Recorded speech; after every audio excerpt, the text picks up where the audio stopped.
All right, good morning. This is a meeting of the Main Street Advisory Board. It is 9:02 a.m. on January 31st, 2024. All committees are currently present with the exception of Beth Lee, and she will be represented by Scott today. So when he arrives, we should have everybody accounted for that has a committee.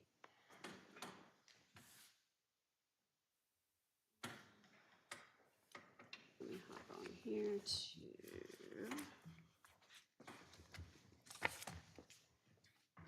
All right, so the first obvious different thing today is that we have live streaming. So we've never had live streaming for this committee.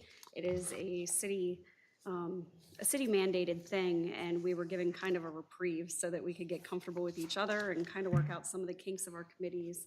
And I think we've done a good job of that. So now is the time that we're going to be streaming live. The agendas will be distributed prior to meetings. Each time it was posted. Mish, what day did we post the We agenda? posted it online, I believe, yesterday, and I think that we distributed it to the board members on Saturday or Friday. Yeah, well, it might have been Monday. Okay.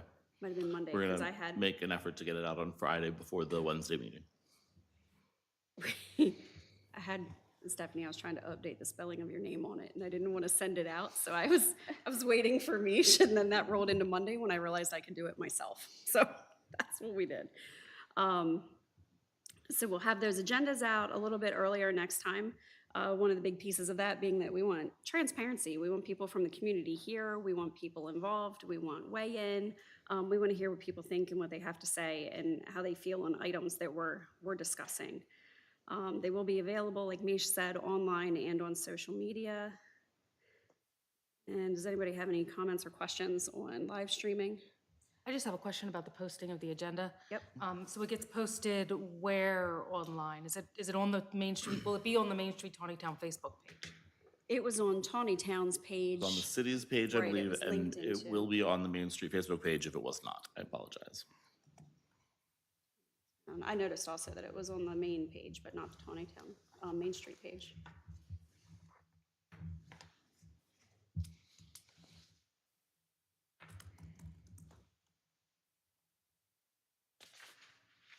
I do have coming up in March. I will be reporting at the council's March meeting. So we have this month and February, today and February to get things in gear and get some really good information over to them to show them the forward progress that we're making. These work plans were a huge step forward. I'm really excited to have them all so that we can start going over the things that you're interested in and seeing how those things correlate with what the city is interested in having done right now. In interesting news that kind of goes along with that, I have been making sure that I watch every one of the council workshops. Not always the secondary meeting, I try, but I've been watching the workshops to see what the council is highlighting each month and what things they're talking about, what things are important, what people are saying in their open discussions. And then that's the emails that I've been sending to each individual committee. So when you get an email from me kind of mid-month that says, hey, the council met and here are some things that they've talked about, that's what those emails are. That's me pulling information directly from that meeting and then sending it to each committee so that you guys can then do with that information what it is you want to do and making sure that the things that we're touching on are things that the city has a vested interest in. And then on top of that, that's where you guys are really, your work plans are going to go above and beyond. And then we can start doing things that are more than what the city is asking for, which is exciting. I have a question. Are you reporting at the workshop meeting or at the city council meeting? I will report at the workshop meeting. Thank you. That's the one at the beginning of the month? Yeah. The Mish, what was- Wednesday before the second Monday. Of course.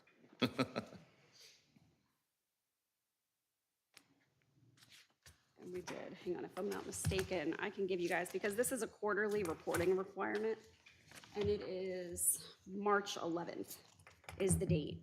And then after that, it will be June 10th, and then September 9th, and then December 9th, I believe, was the last one. I think they were the dates that we looked at when we met. I believe so.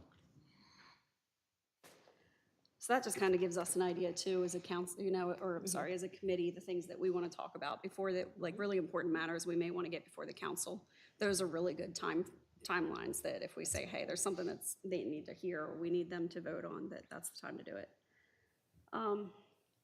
Everybody has the calendar. It was one of the attachments in the email that Mish sent over to me from the city to give to you. So we're just going over that idea again of developing that calendar through each of the committees, adding things to the calendar. Mish and I are pretty good at listening to what the city is trying to do and what the city wants, and we put those, that information into the calendar. And then each of your committees will come forth with ideas that you want to start adding to it, because up until now, everything's kind of been, hey guys, here's what's already on that calendar. So what we're looking for now in these work plans is really what things have you guys come up with outside of the things on the calendar that are going to make this new and bright and shiny, and and pet projects. What are you interested in? Your committees work best when you're working through things that you enjoy. Are you guys adding the information onto the calendar, or how do we get that to you? Get that over. Yeah. So I would say, at this point, we'll do it like we send any information post-meeting. So if there are Okay. items that you guys want on a calendar, I would say send it over to me, and then Mish and I typically will meet after this meeting is over to make sure we're addressing anything that needs addressed. So at that point, I can pass it on to the city, and Mish will be you're the current holder of the information for the calendar, correct? I'm Okay. the calendar typer. You're the calendar updater. And how about removing things from the calendar? Same thing. So if there are things that need removed from it, the only time that would be up for non-discussion if it's an item that the city put on the calendar, because there are events on that calendar that the city will do with or without our board. Okay. And with or without our committee. So if there's something that you think and again, everything on there, if it's listed under your committee, that doesn't mean that that's solely just your committee. There may be some crossover there, and there may be some room to move it to other areas. I don't want anybody to be uncomfortable with what's on there. So if there's something where you're looking at it and you're like, I don't know about that, all you have to do is email it over and say, look at March, here's the date, here's the event. I don't think this one fits with me. And then maybe throw a blurb in why. That way, when we take it over to when Mish and I have our meeting, and then Jim, Mish, and I also meet after that meeting. So when we're meeting in all these meetings, we can look at it and say, hey, maybe this fits somewhere else a little bit better, or if you don't like it for any specific reason, that's fine. We'll just find out where it needs to be done, or if it's appropriate for our committees to be doing it at all. I also have a calendar question, because the city is on a fiscal year. That is July to June. We only have a calendar that ends in December of '24. We need to be looking forward into the rest of the fiscal year. So right now, we're at the end of our current fiscal year. Need to be looking at the dates of when budget items are due, adding those items of the chairs reporting to council workshop, and those types of dates should be added to the calendar too for everyone's. Absolutely. I agree. was doing this calendar update in like November, December, so my mind was very much on a calendar year, but you are absolutely right. And Beth Lee from organization has joined us. Streaming. We are streaming. Okay, so where am I? You want to film me, where am I going? My report? Not yet. The agenda. Yeah, you're good. Yep, we are. Agenda's here. Still. Yep. We're just going through now. We're still up here in opening statements, so you're right on time. What are the rules of engagement for the peanut gallery over here? So public discussion comes after. We've got a section down towards the end of our, let me take a look and I should be able to tell you. We put it down towards the end. After other business. Yeah, I want to say it was after. Yeah, it was down there. Yep, public comments. So we've got, we'll have the Main Street Manager's report, and then we'll go over other business, and then we'll have public comments before we adjourn.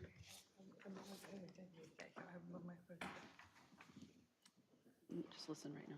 Update the calendar. All right, so we're gonna update the calendar, just to make sure everybody's on the same page. We're gonna update the calendar through June 30th. 2025.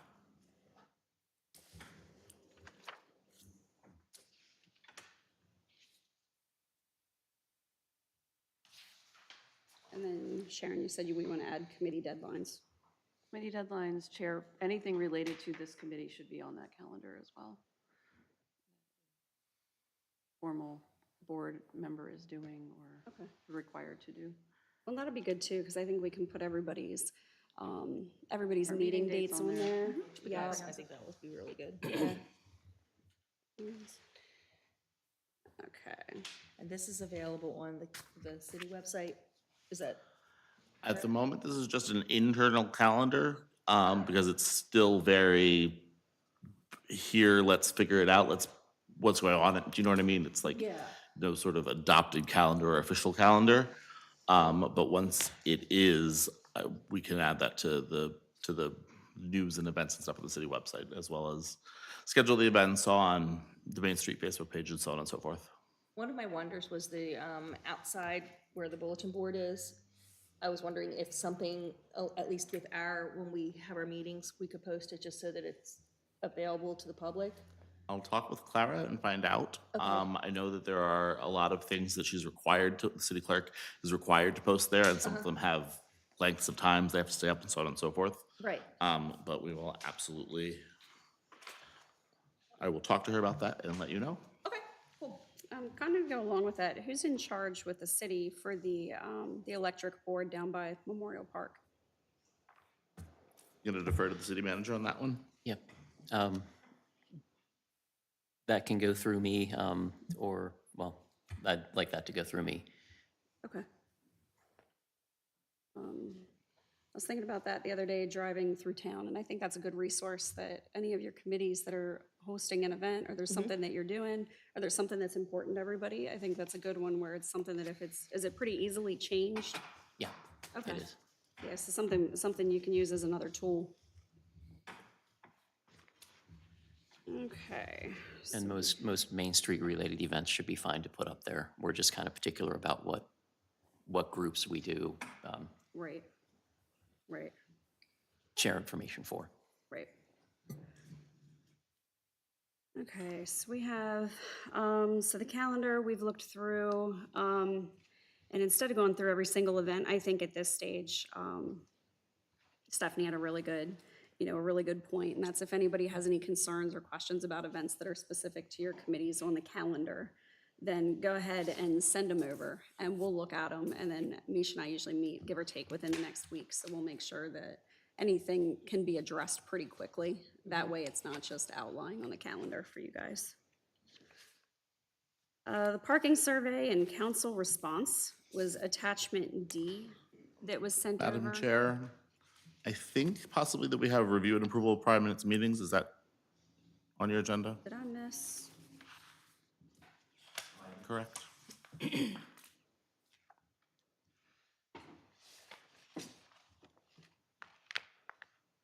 It should be, and I don't see it. Do it on yours. Possible, I'd like to actually motion that we hold on that discussion until we have the Main Street Manager's report before we talk about approving minutes.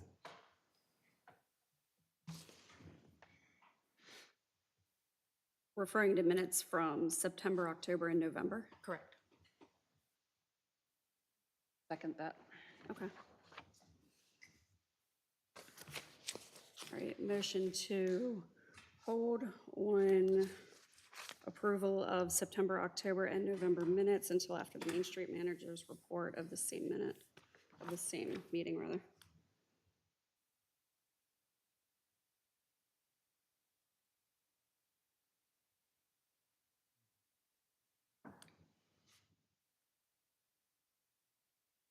All right, Misha, you want to talk about the parking survey and the council response?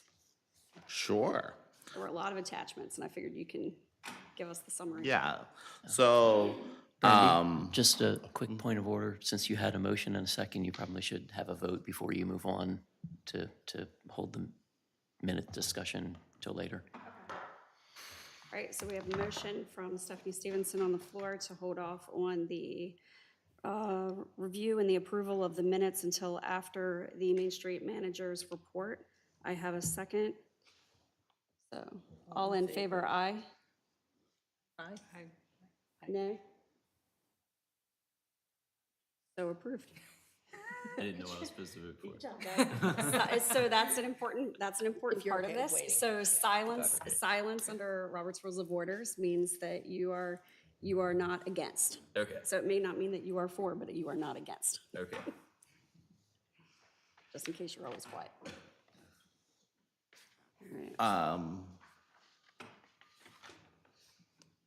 In November, I think, or rather, at some point late in the year, the topic came up between at least one council member and the city manager about complimentary holiday parking. And it was brought to people's attention that in 2016, the mayor and council approved complimentary holiday parking on Saturdays, Fridays and Saturdays? Saturdays, between Thanksgiving and New Year's Day. And at the December council meeting, the council came to a consensus that they didn't want to enforce parking meters at all during the December holiday season. And signs were made and attached to the parking meters accordingly, including a 3-hour time limit. I was asked to appear at the council's January workshop and to discuss parking. And I didn't have a lot to discuss at the time. So created a survey, sent it to 28 Main Street businesses, got back, I believe, 16, possibly 17 responses. It's noted in your packet. And the goal was to find out, for the council's information, whether the majority of people favored strict enforcement, favored no enforcement. Obviously, a survey doesn't let everybody in the entire world express what their own unique perspective is. So presented that information to the council. There was a split between retail and restaurant preferences and service preferences. The service folks generally preferred no enforcement, and the retail and restaurant people typically favored strict enforcement. And I noted to the council that suggests that if what we want are retail stores and restaurants, that we should consider, leaning towards the more enforcement, or if we wanted, more service establishments, then we should lean towards the lesser enforcement. My understanding is that the council did not provide staff with any direction at that time. I am aware that the new police chief has communicated that they're going to enforce the parking regulations as written, which includes, ticketing meters and parking limit or time limit enforcement, so on and so forth. Obviously, we don't have a meter enforcement staff, and the police are busy with plenty of our residents and so on and so forth. So I'm not, I don't want to make people say, well, that clearly isn't happening because somebody was parked for 2 hours and didn't get a ticket. But in the absence of direction, I think that's where we're at. One of the things I longed and hoped for with the Main Street Board was direction on what to do about parking, or at least a clear preference about what to do with parking, because a lot of people have a lot of anecdotal stories, but very few people have facts, and you now have the facts in front of you. I have a question. I know that there was an option to provide comment on the survey, and I noticed that information has not been included in the report. Is there a way we could also get the comments so that we could find out what people were thinking and not just answering? I think the survey was very well, nicely done, good questions. I just would like to see those comments as well. Sure. I believe that there were only 2 businesses that commented. Okay. And yeah, there's no reason that I can't. We use Monkey Monkey survey? Monkey. Survey Monkey, there you go. I got confused with MailChimp. Survey Monkey, so I can access those from my desktop computer and distribute them. Great, thank you. Hmm. Any other thoughts on parking? Where were the signs put up on the meters? I didn't see.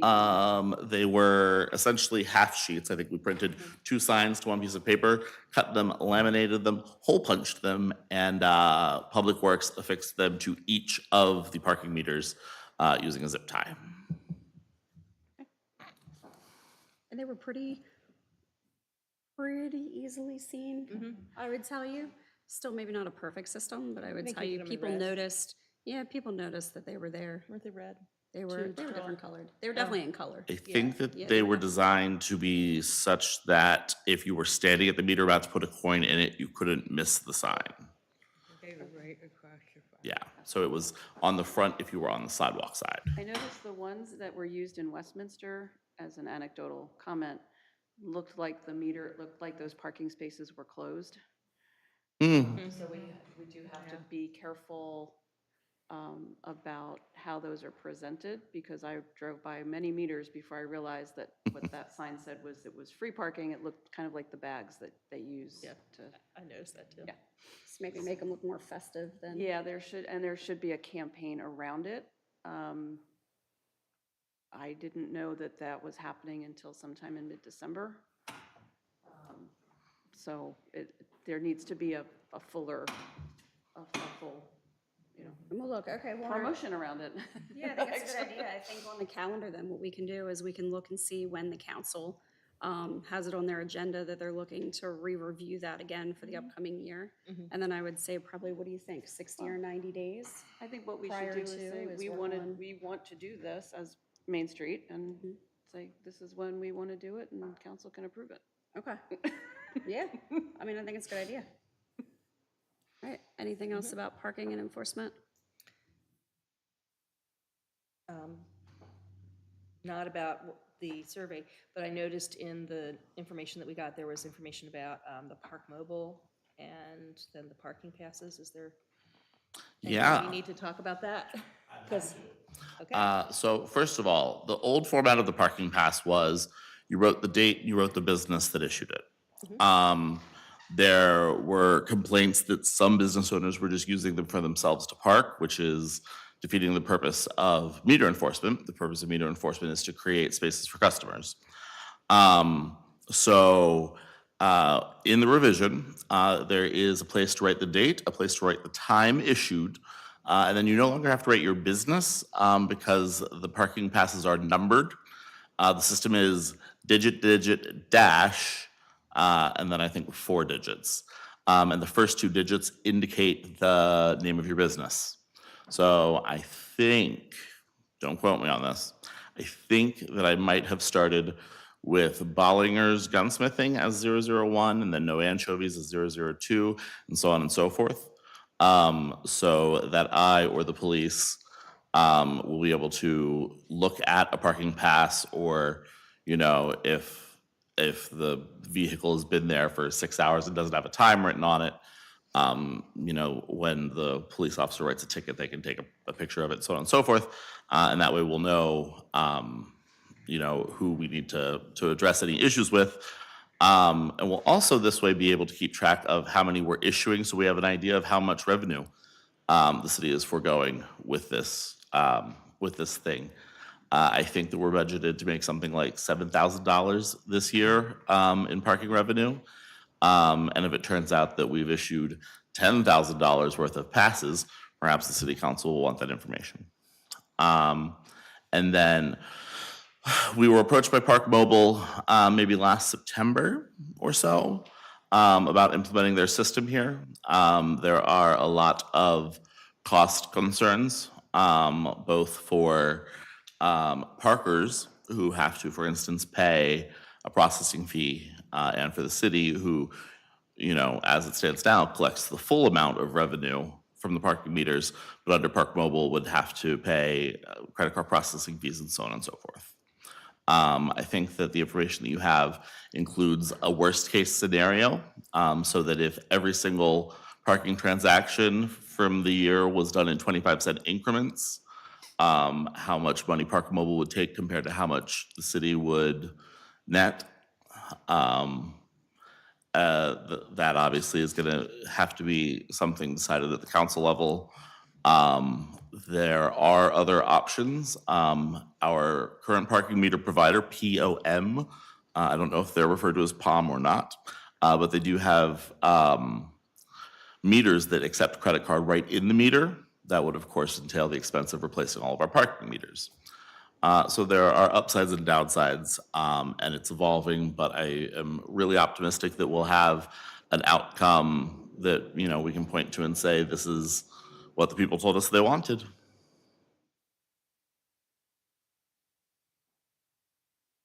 All right, No problem. anything else on parking? All right, moving on to upcoming events, volunteer drive. This is up to you guys. We can discuss this now, but I know at the last meeting, we had pushed this one forward to February because this was on our January calendar, and then we were gonna let everybody's committees meet again prior to talking about it. So is that something, do you guys want to talk about it now, or do you want to wait until February? What are we volunteer driving for? More, so recruitment, anything Main Street driven would be our focus. So volunteers, either whether we're utilizing the high schoolers and whether we're utilizing people from outside of the community or businesses, like we've got a couple of major businesses in town that it's a pretty neat program. Actually, they pay their employees to come volunteer in their community events. They're pretty underutilized. So, you know, but that's, you know, along those lines. So are we front-loading volunteers so that when we do have a need for them, we know who they are? Or are we asking volunteers to do specific things? Because because we're in that Yep. in-between stage, it's a little like. You got it. We So have to I position it correctly so that we don't lose them. Right. I would say at this point in our committee growth, I would say that we should be doing both. So we should be seeing who is interested in being volunteers. We have discussed putting on the city website. I think at the last meeting, we had discussed putting a drop-down menu on there and having it so that, and I apologize because I don't remember if we discussed it at the board meeting or the meeting after, but a drop-down menu so that somebody could go on to the Taneytown Main Street page or the Taneytown website page and say, hey, I'm interested in being a volunteer. Here's where my interests are. And they could pick Stephanie's committee, they could pick Lauren's committee, you know, and they could really go somewhere where they were interested. And, you know, they may be, you know, if the most unorganized person in the world goes to Beth and says, hey, I'd like to be on your committee, then we could maybe shuffle them around a little bit and say, hey, maybe that committee's not the best fit, but we can help you find something that really is, what are your strengths? So giving a voice to individuals to get on there and it being not awkward and them trying to have to seek a way to find us to get involved into a committee, but giving them an online outlet. And we can do, you know, we can have other events where we have that, where we say, hey, sign up here. Here's a QR code. Let's bring in some of the young guys. Here's a, you know, here's a paper copy. If you've got some older volunteers in your recruitments at the Lorien that week, you know, we can really just kind of cater it to where we're going. But yeah, I think it's important for both that we have people that we're front loading it so that we have volunteers when we need them for specific events. And I think we're going to have a pool of volunteers that are interested in that. And then I think you're probably going to find that there are some volunteers that are interested in doing some of the day-to-day stuff on your committees. I know Junior's committee, we still need more. You know, we currently have 2 members on his committee. We still have a vacant committee. Everybody else's committees, I think Sharon, your committee has a couple of people now. And Beth. I have 3. Beth has 2 people right now on her committee. I count Scott. So, so, you know, we've got some committees where we can start loading some people into it if we think, you know, that they're a good fit. I don't want it to be just anybody. I want this to be people that the committee feels like they can work with and they're giving something positive to it. But that would be the hope, I think, of this board. And you guys tell me if you feel differently about it. But I kind of see 2 opportunities to gather those volunteers. And I think anytime there's a volunteer, I feel like we shouldn't be saying no. We should just find out where they most appropriately fit. Is there an opportunity where the public is already gathering, where we could get a table or be a part of something such as the yard sale day on May 18th at the park, or something in conjunction with an event that's already on the books where we can be present and visible, banner on the table, sign-up sheets, maybe a laptop, have a form, really kind of think through how this works and what we're looking for people to volunteer to do. We have several initiatives like that actually planned as part of Clean, Green, and Safe, where, relevant events that can double as, both education and recruitment. So I don't see any reason why, especially some of the ones that are at places like the Wine Festival, like at the opening day of Farmers Market, why we couldn't make that a broader recruitment initiative. Yeah. Tagging on, I think, is a good way to do stuff like that. No, I agree. I think it's completely doable. That's an item. And again, some of this stuff belongs on our work plan sheets. Like, these are very attainable things that we're working towards that haven't been in place before. So I think it's important that they go on there, because I want you guys to see these tangible things where we feel like we meet and then, did we do anything? Did we not do anything? Well, guess what? You did. It's there. It's in front of us. And those are good ideas. I would tell you, my thought would be that we should be talking with Lorena at Park and Rec. Yeah. Seeing what events that she has going on. Absolutely. Is there a specific committee that we think that this falls under? I can volunteer to on my organization. You wanted, that one's under yours? Okay, That's what Scott and I started working on, okay, identifying where we can go find volunteers. okay. That's great. So we'll do it, so I'll put on here, do you have Lorena's information? I can send it to you, yeah. Because that's a good place to start. And then we can kind of all collaborate and coordinate, and we can look at the promotion end of it, and we can look at the Clean, Green, and Safe, what you guys are already doing, and we'll kind of pull everybody together. And we really did talk about it to push it to February, so I think we're right on a good timeline that if, now that your committee's active, you're working on it, and that we'll get that started, and then everybody else can bring what their efforts are and what you're already doing to February's meeting. And then we can, I would say we can move all of that information over to Beth, so she at least has a comprehensive idea of what everybody's doing for volunteers. And I would ask that any collateral that's going out around this, flyers, things of that nature, that the whole committee have the opportunity, or the whole board have the opportunity to see them before they go. And I think, Mish, is there any volunteer literature going out between now and February that you know of? Nope. Okay.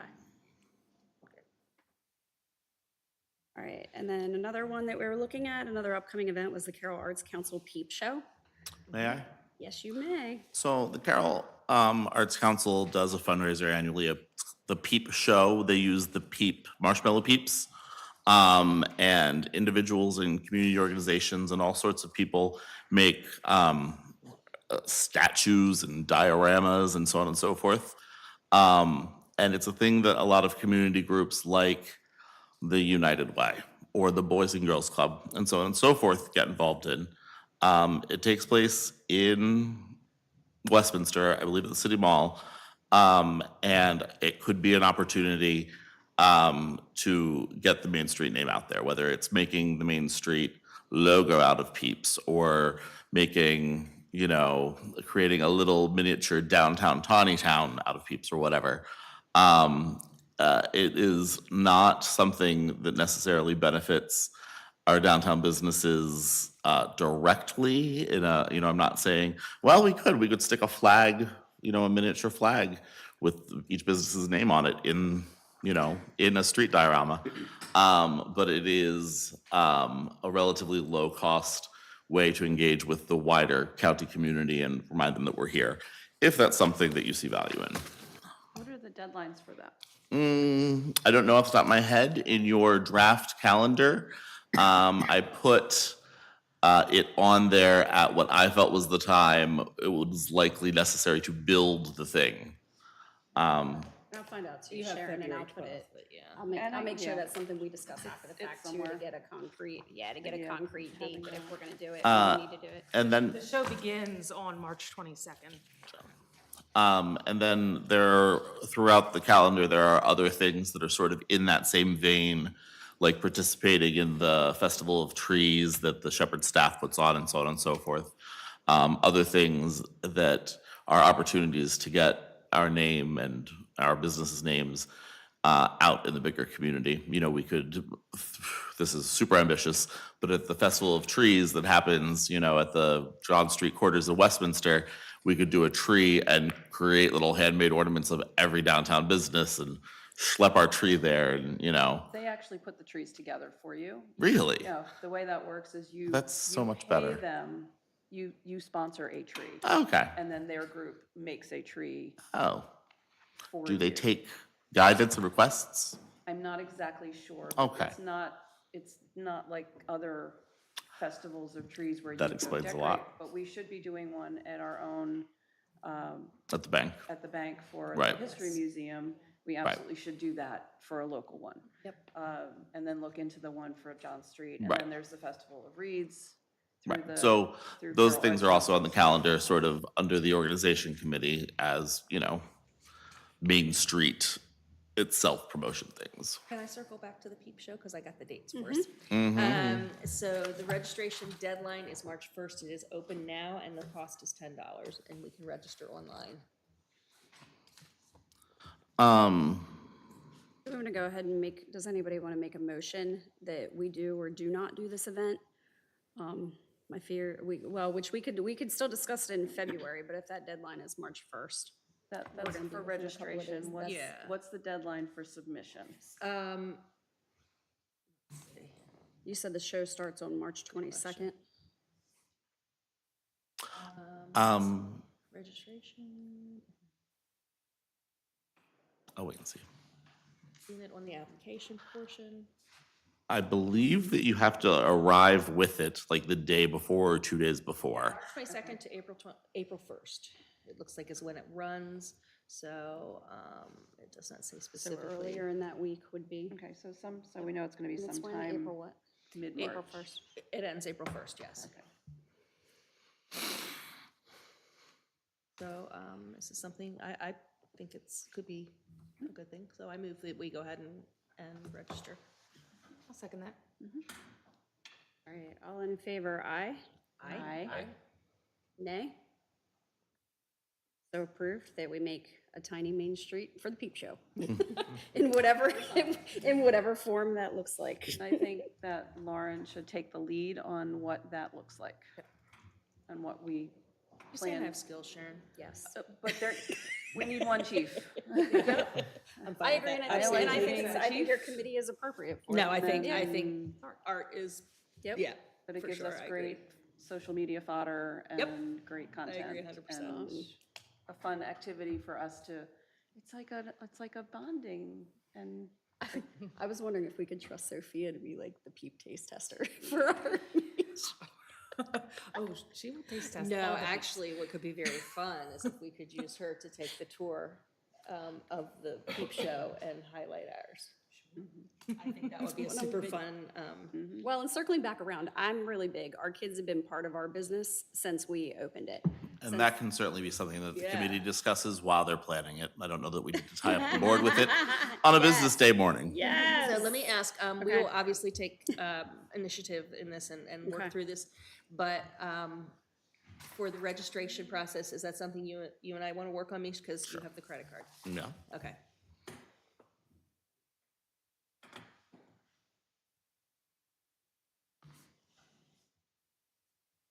All right. On our calendar, it says April event. Mish, which April event were you Yeah. alluding to? Let's have an event that is the spring counterpart to Small Business Saturday.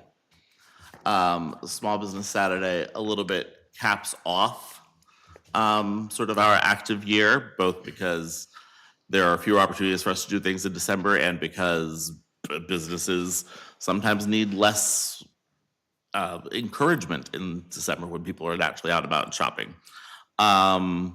The Arts and Entertainment Committee has adopted the second Saturday of the month as a sidewalk chalk Saturday, not to steal Lauren's thunder for later. I would like to have an event on the second Saturday of April. I don't know if we want to call it a spring fling or a spring fest or something alliterative and fun. But again, with activities in the stores that people could do, Lois, when I mentioned very offhandedly that I would like to do this, said, we can make Easter egg cookies, but Easter is early this year, so there may have to be some other kind of cookies. But the same sort of general vibe from Small Business Saturday with people out in the streets and so on and so forth. There was a suggestion that instead of clustering vendors in the parking lots in an effort to get people to move around, that we could give the opportunity for stores who sell goods made by other people could identify one of their own vendors and have them set up out front, like a sort of, for instance, if Helen from The Simple Life has a particular candle maker, that you could invite that candle maker to set up a table out front to be sort of an outgrowth. And I loved the idea of having more engagement on the sidewalk, frankly. But yeah, that's what I'm looking at for an April event. Foolishly, I did not print myself a calendar or write down the date of the second Saturday of April. April 13th. There you go. Yeah, are we thinking that- You'd think that there would be a calendar somewhere here. This one, do you want to, Mish, do you feel there needs to be a vote on this, or is this a city-led event that is or is not happening with or without us? I think that you will find that if the Main Street Board doesn't want to participate, that the city would probably try to do something anyway. But I think that this is a great opportunity to kind of say, hey, Small Business Saturday wasn't a one-off thing. We're here, we're engaged. It would be a great opportunity to say to the Taneytown Chamber of Commerce, hey, here's what we're doing downtown. If you want to, replicate this for your member businesses that are outside of downtown, if you want to figure out a way to get, the Liquor Barn and Went Chevrolet involved, this is the vibe, this is the move. Okay. And we would probably expect the promotions committee to take the lead as the sort of creating things to get people downtown. I did notice that this was on your report to council. Mm-hmm. Oh, was it? Yes, it was. I Yay. have the copy of that. And I really wanted to just make a comment about that. Mhm. Because when I see those reports, it reflects something that it feels like my committee has already agreed to do, as opposed to being brought to the committee as an idea, not a fait accompli. Mm-hmm. And I find that to be backwards of what our charter is. So I wanted to just Sure. have that comment out there. What report to council? Your last report to city council. Can you share it with everybody? December 22nd. Yeah, I have a copy of it. In here. I just want to make sure everybody knows what page we're on. So I just have to figure out where I stuck it.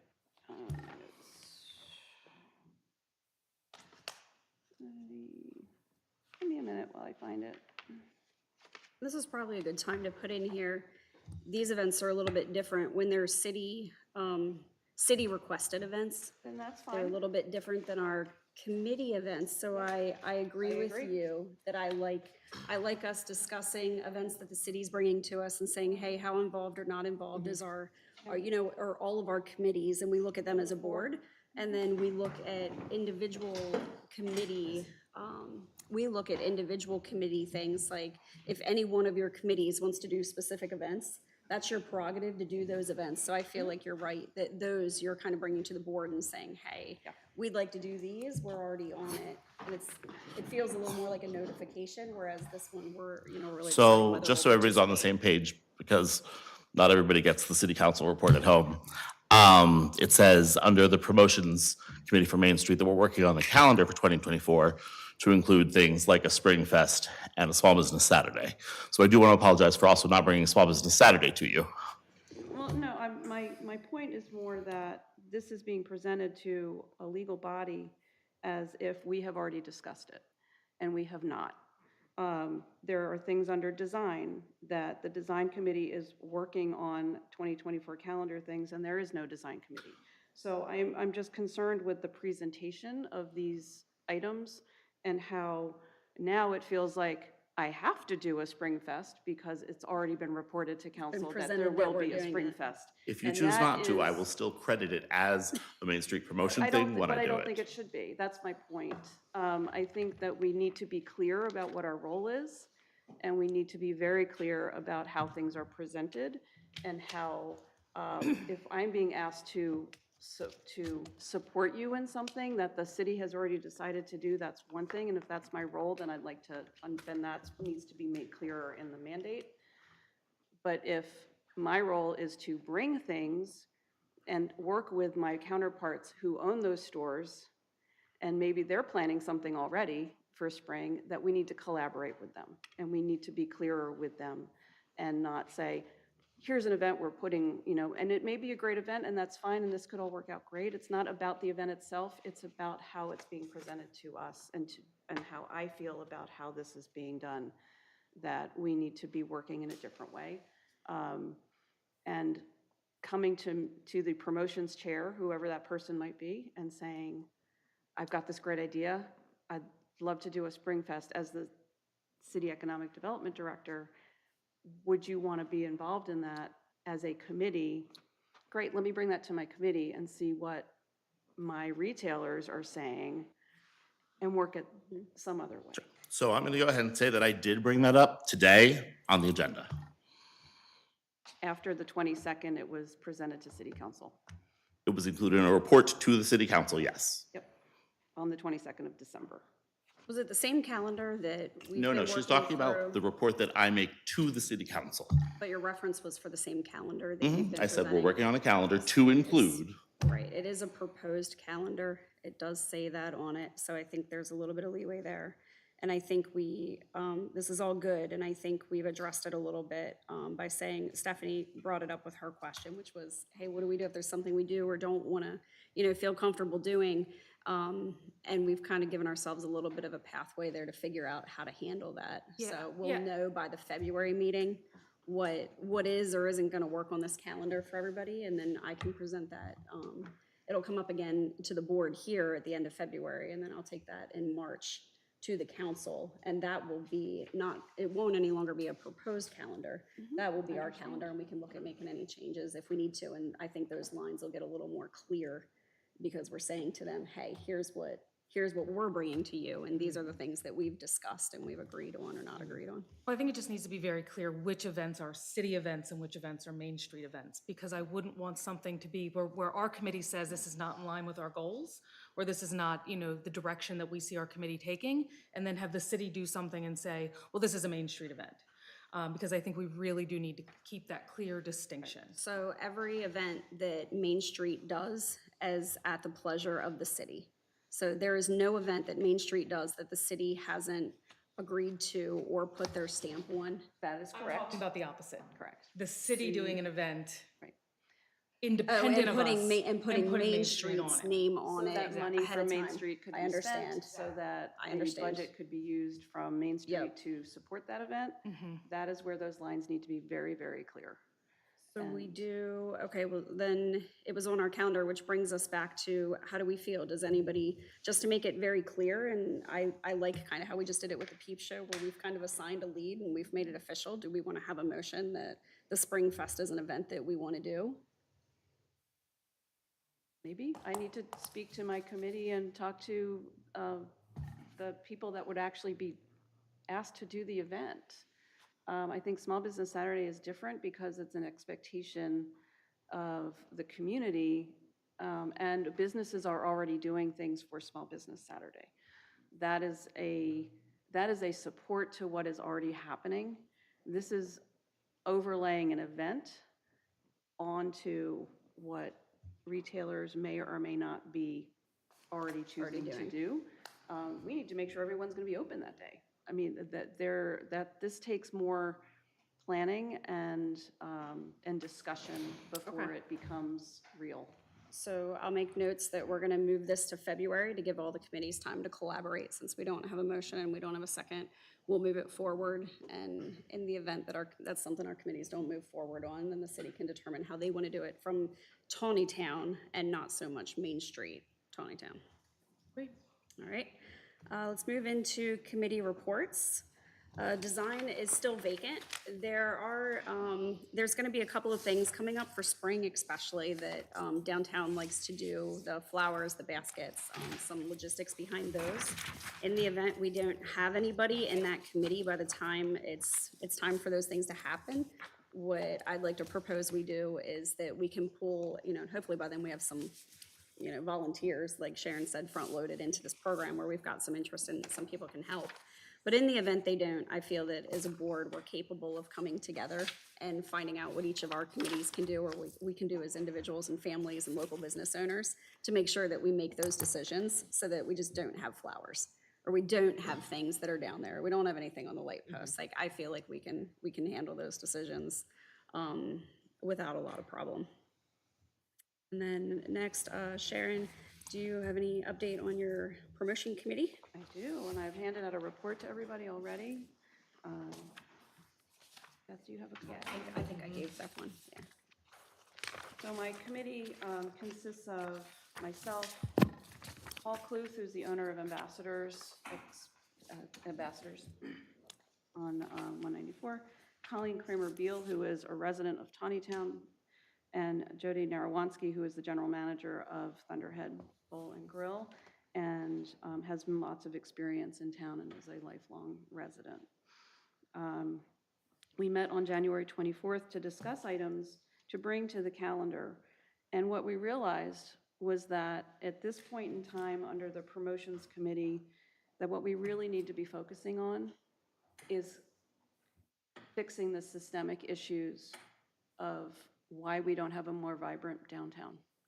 I find it very difficult to promote something that is still in progress and still being fixed. I've pointed out in my report several items that I think we need to focus on and work in conjunction with other Main Street committees and the city staff as well to fix some of these things. It did come up with together we came up with a few ideas that we thought we could bring to the table. President's Day weekend, Paul Cluth reported that he had very good success on that Monday because there were lots of visitors in town because they were coming through on their way to or from a long weekend. And he was going to engage with his fellow retailers and see if anybody else wanted to kind of be open and they could do some self-promotion around that. In spring of 2024, May 18th is when the Parks and Rec is planning their big yard sale down at the park. We also know that Wance Chevrolet has an annual yard sale. Can we coordinate those? And then we can create a citywide yard sale day that really helps everybody and encourages people to set up their tables, get people going, get people moving all through town, not just in the downtown, but up and down downtown. And perhaps the retailers could participate by doing sidewalk sales that day or something akin to that. There seem to be two opportunities for that. There's one on May 18th, and then there's another October Fall Day planned for yard sale in City Park. And I would like to work with Lorena and her team on seeing if we can do something with that to coordinate. A couple other ideas that were brought up. One is a downtown murder mystery ghost hunt for sometime the end of October for the holiday, the Halloween holiday, something fun to do that we would engage students at the high school and create some type of a drama that could unfold in downtown Taneytown. That is false, not real. And then, of course, Small Business Saturday is November 30th. We'd like to evaluate 2023 and make improvements and adjustments for 2024 and build on the previous year.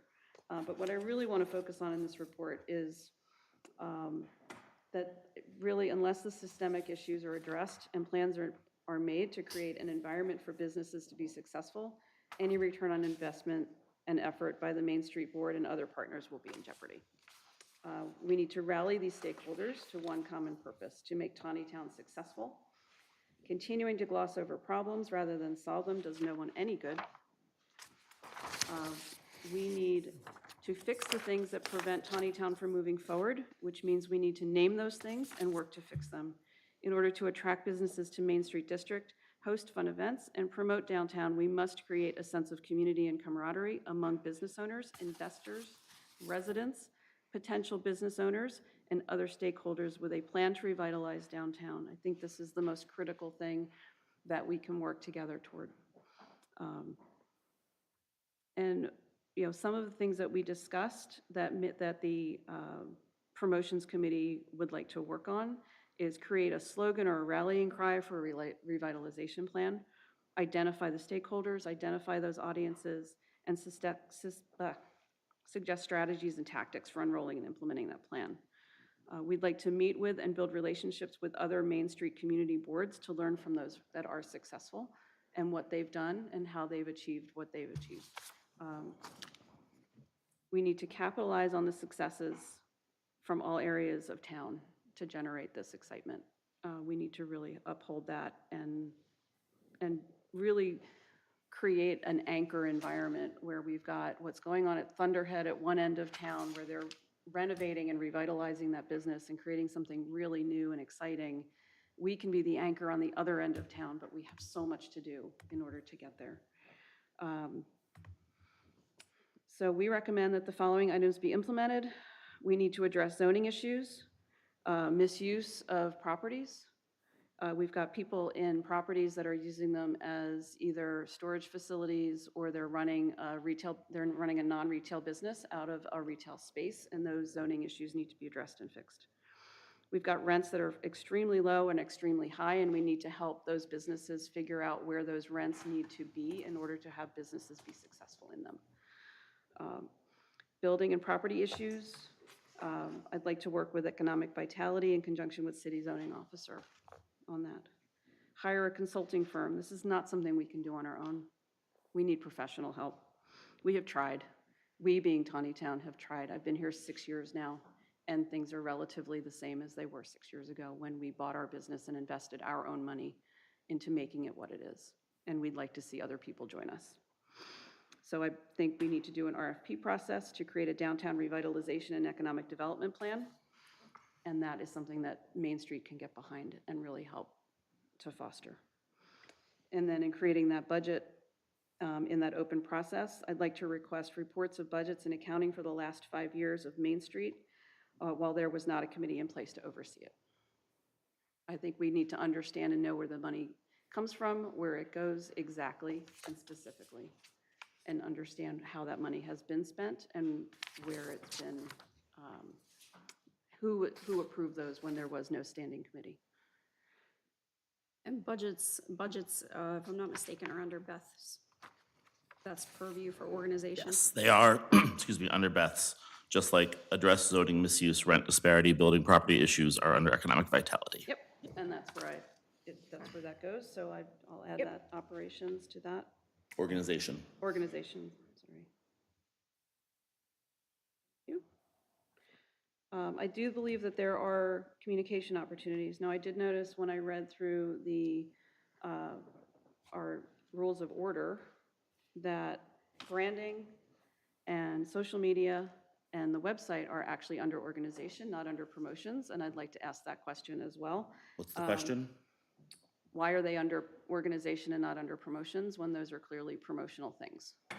I don't think they are clearly promotional things, and I think that having them under promotions would distract from things like a Spring Fest, Small Business Saturday, creating some sort of President's Day weekend shopping event, and so on and so forth. I think they're one, I think you can't have one without the other. Right now, we don't have a clear brand identity. You can't have anything without the other. We don't have a clear brand identity right now. We've got Main Street being used as Main Street Taneytown, Taneytown Main Street. We've got, there is no clear branding at this point. That's all mayhem from the last 6 years, and we're working to correct that. Okay, well, then let us help work to correct that. I'm That's waiting. something that our board needs to help work on. Bring that to our attention. We've got opportunities for mass communications. We need to get information into the general public when we are doing something to create that buzz and excitement. We can't just work behind the scenes and then reveal something in the end. We have to create that sense of community by showing that things are moving forward and how we're doing it. that's really critical. Using social media, being able to access social media accounts, understanding the channels by which that happens.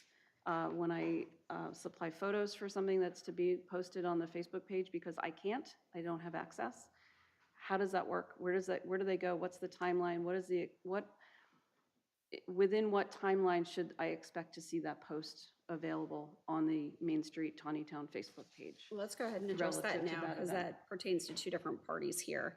Mish, what is your timeline for something being submitted to you, Not everything that gets submitted is obviously something that needs to be posted. right? I appreciate enthusiasm and submissions. So I guess the short answer is there's not like a timeline, like you send something and then Maybe by a blah, blah timeline for time. response. A timeline to let somebody know if it's going to be posted, not posted, why it would be posted or not posted.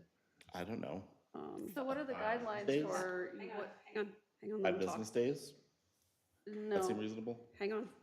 for a Facebook post? Immediate.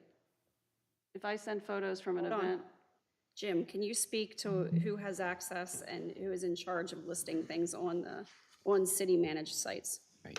So on the city pages, each, I'll say, functional area, so economic development, parks and rec, and then for the city overall, that's handled by our IT specialist. They act as editors on each of those pages. So we don't currently have any city-hosted Facebook pages that are not, I'll say, administered through the city staff person. We do need to develop a more comprehensive social media policy at the city. And that's a separate conversation, but that policy will help put some guardrails to, what's an appropriate post for the city. And we need to address the issue of comments and things like that. I'm not trying to overcomplicate it, but, when we do allow comments, we're also responsible for adhering to a third-party content policy and tracking that down, where we've had some instances where comments on a post we made, you know, generated a lot of interest and maybe some unpleasant comments were made that, we had to end up taking down. So there's really a lot to it. It's not just like, your page or mine where, there aren't as many ramifications. So I do think that a response should come, within a business day if something's not going to be posted. I think that's kind of if nothing else, a courtesy. Certainly there are going to be times that, that department head may not be in the office, but I think as a general rule, a next business day response would be appropriate. so when I have photos from a Main Street sanctioned event that reflect that event as a post that says, hey, Main Street was here and we painted gourds and pumpkins, Right. and it's photos of that event and nothing's done with them? I'm not talking about, hey, I want you to post that I'm having a murder mystery weekend at my inn. I'm asking to post things directly related to Main Street activity. That's what I'm talking about. Okay. I'm not talking about a general, I'd like you to share my post. I'm talking about things directly related to the work of this committee, whether it's photos from a clean, green, and safe event, it's chalk painting photos, it's a volunteer event, it's So in the a event cleanup something event, was something. created, so say there's an event created, at that point, is any individual committee able to post photos from that event to it without going through the city first? Not with the current setup, no. Okay, so the city just needs to, like you said, the city will refine what's going on, and we can ask them to do that at the next workshop, or possibly the following one. I don't know if their agenda's out for the next one yet. I think the following one. The following would one, be so more likely, yeah. February's. Okay, well, that would be, no, March. That would be March's. Okay. So baby steps until March? That's If what we just, but everybody, we do yeah, need. if everybody's okay my- with that. The point of this being in my report is that we need to work on this. Not that I need an answer today, but it does need to be addressed and worked on. And we need to all understand what those rules and roles are. May I also add to questions about the role of the Main Street Taneytown Facebook page? I know you're talking about not specifically individual business promotions, but I'd like there to be some discussion around what are the guidelines for the promotion of individual businesses? Because, scrolling through the page right now, there are certain businesses who are featured over and over and over again, and other businesses that never get a post or haven't gotten a post in 4 years, despite their activity. So I think there needs to be, if there's going to be an individual behind this page who is making those decisions, there needs to be some rules in place. Tagging onto that with Instagram, that's another, that account is currently unavailable to us. There was a previous Main Street Board person who opened and ran that account. I can't find out who that is. I don't know who that is. Her name is Tony. Tony, okay. And there's a downtown business owner that still interacts with Tony and has offered to let her know that I'm trying to get in touch with her. Okay, great. So then that would go along with the same guidelines of how are we using it, what are we posting there? We're proposing that we have a Main Street Taneytown digital newsletter that would be maybe monthly, that would be for subscribers with events, brief news items, maybe even a paid ad or two to create some revenue. Brief, effective, and clear communication that can talk about what is happening, what's coming up on the calendar, what's happening this month, next month, volunteer opportunities, things like that. Is that something maybe for Riley to do? No, we can talk about that later. Oh, okay.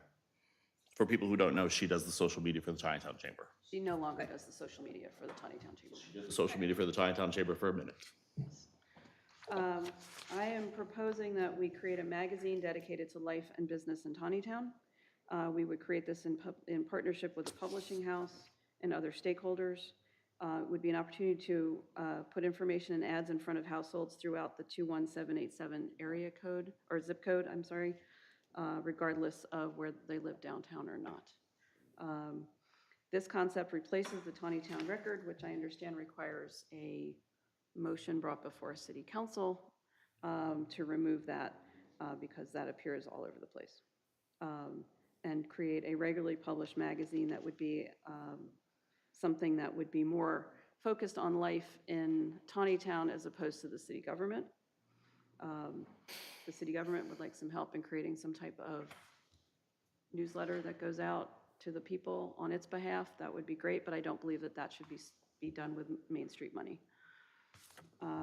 We need to discuss signage, and we need to discuss how the parking lots are signed. I understand this goes again under the economic vitality group. And please understand that none of these are about how things are. This is not a dig at how things are done. This is just improvements that need to be made, that they have to, these are things that have to change in order to be successful. Is there a new signage code for the city? And how do we interact with that? And how can we make better use of signage throughout town?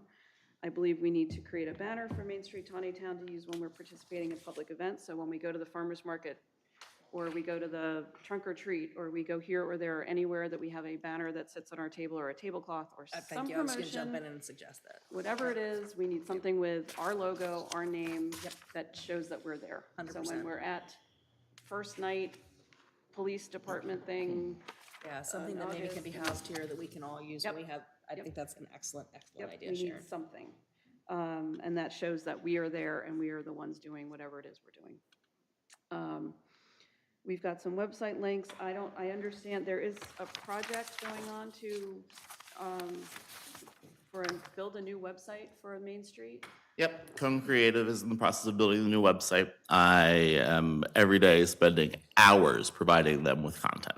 And is that something that the promotions committee can also be apprised of, or have any, is this being done with Main Street's money, budget from Main Street? My gosh, it was paid for so long ago, probably.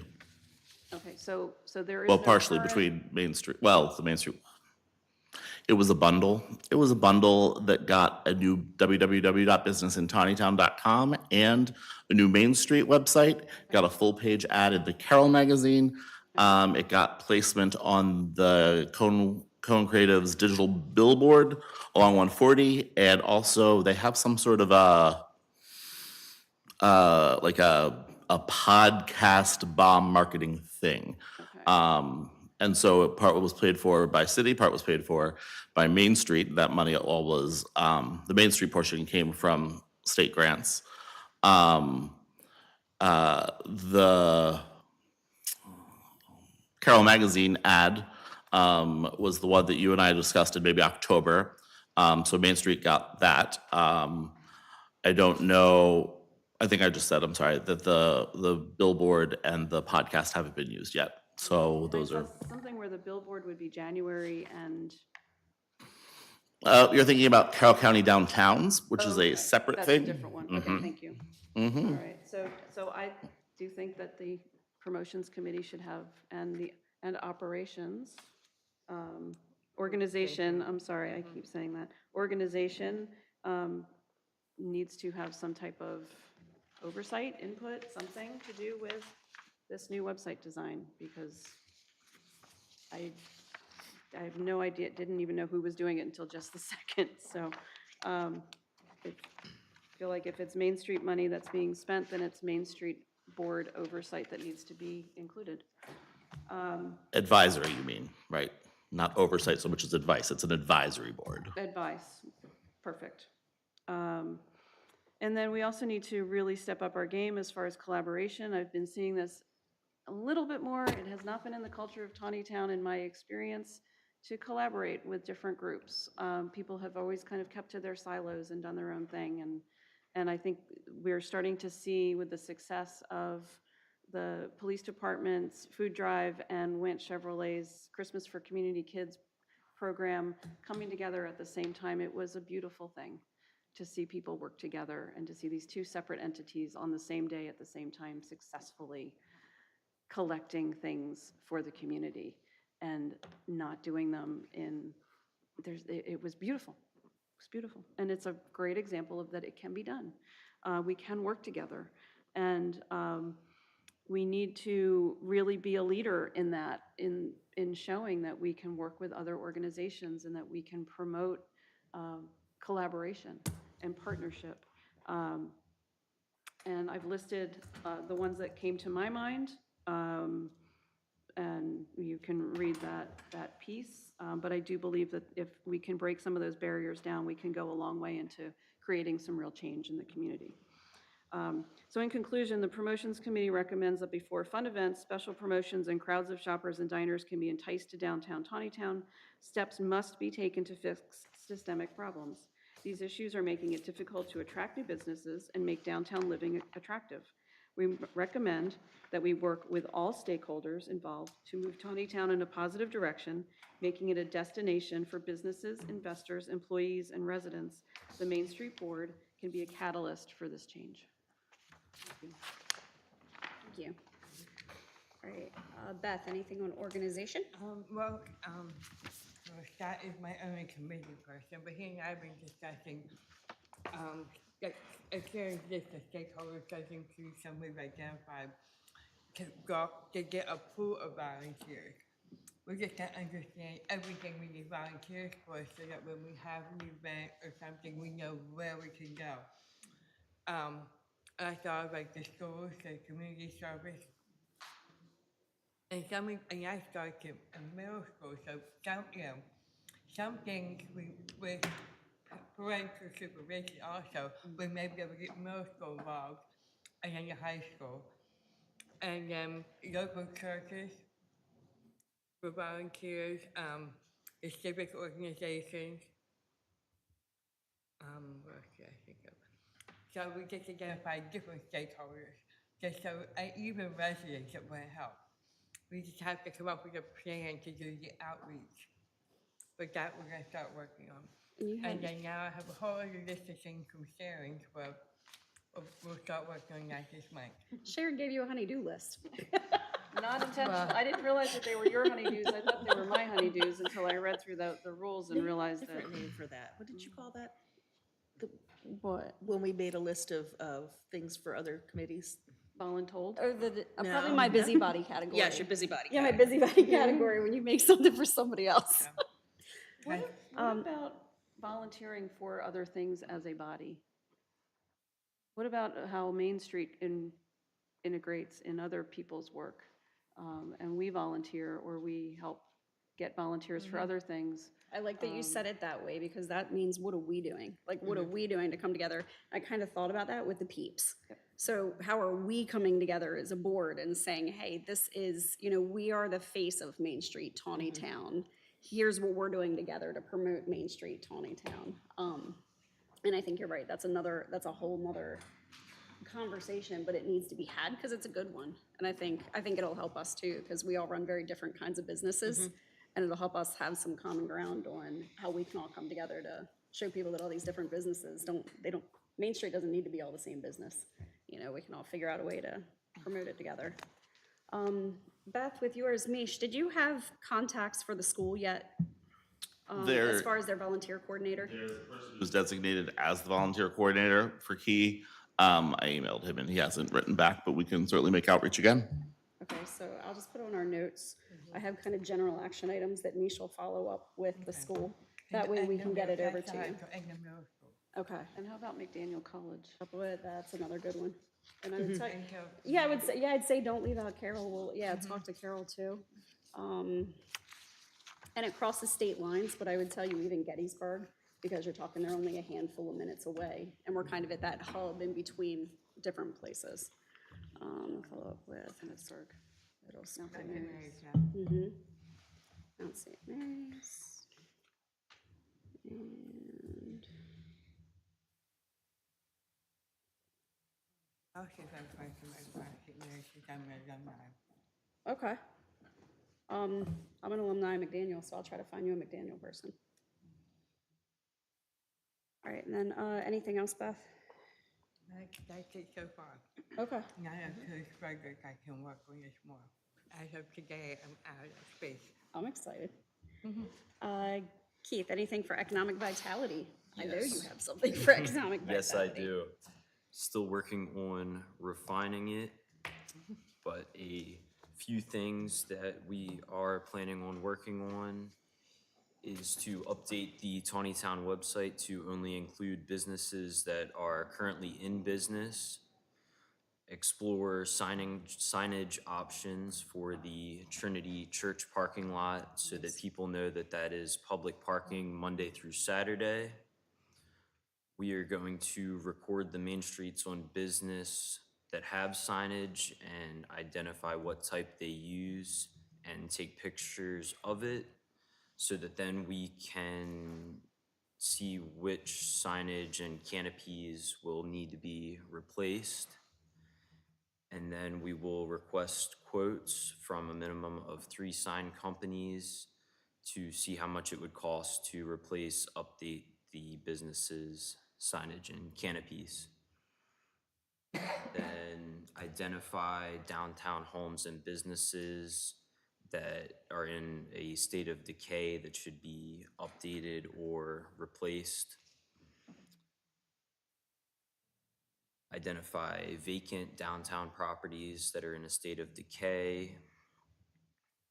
And then also to survey businesses that would be interested in incorporating window art if it were available.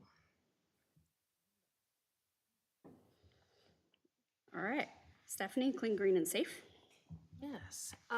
So for the board, there's a 2-page document there with a tentative timeline on the back. I'd ask that we kind of pause on the tentative timeline. There are certainly things, I don't know how well it shows in my printout.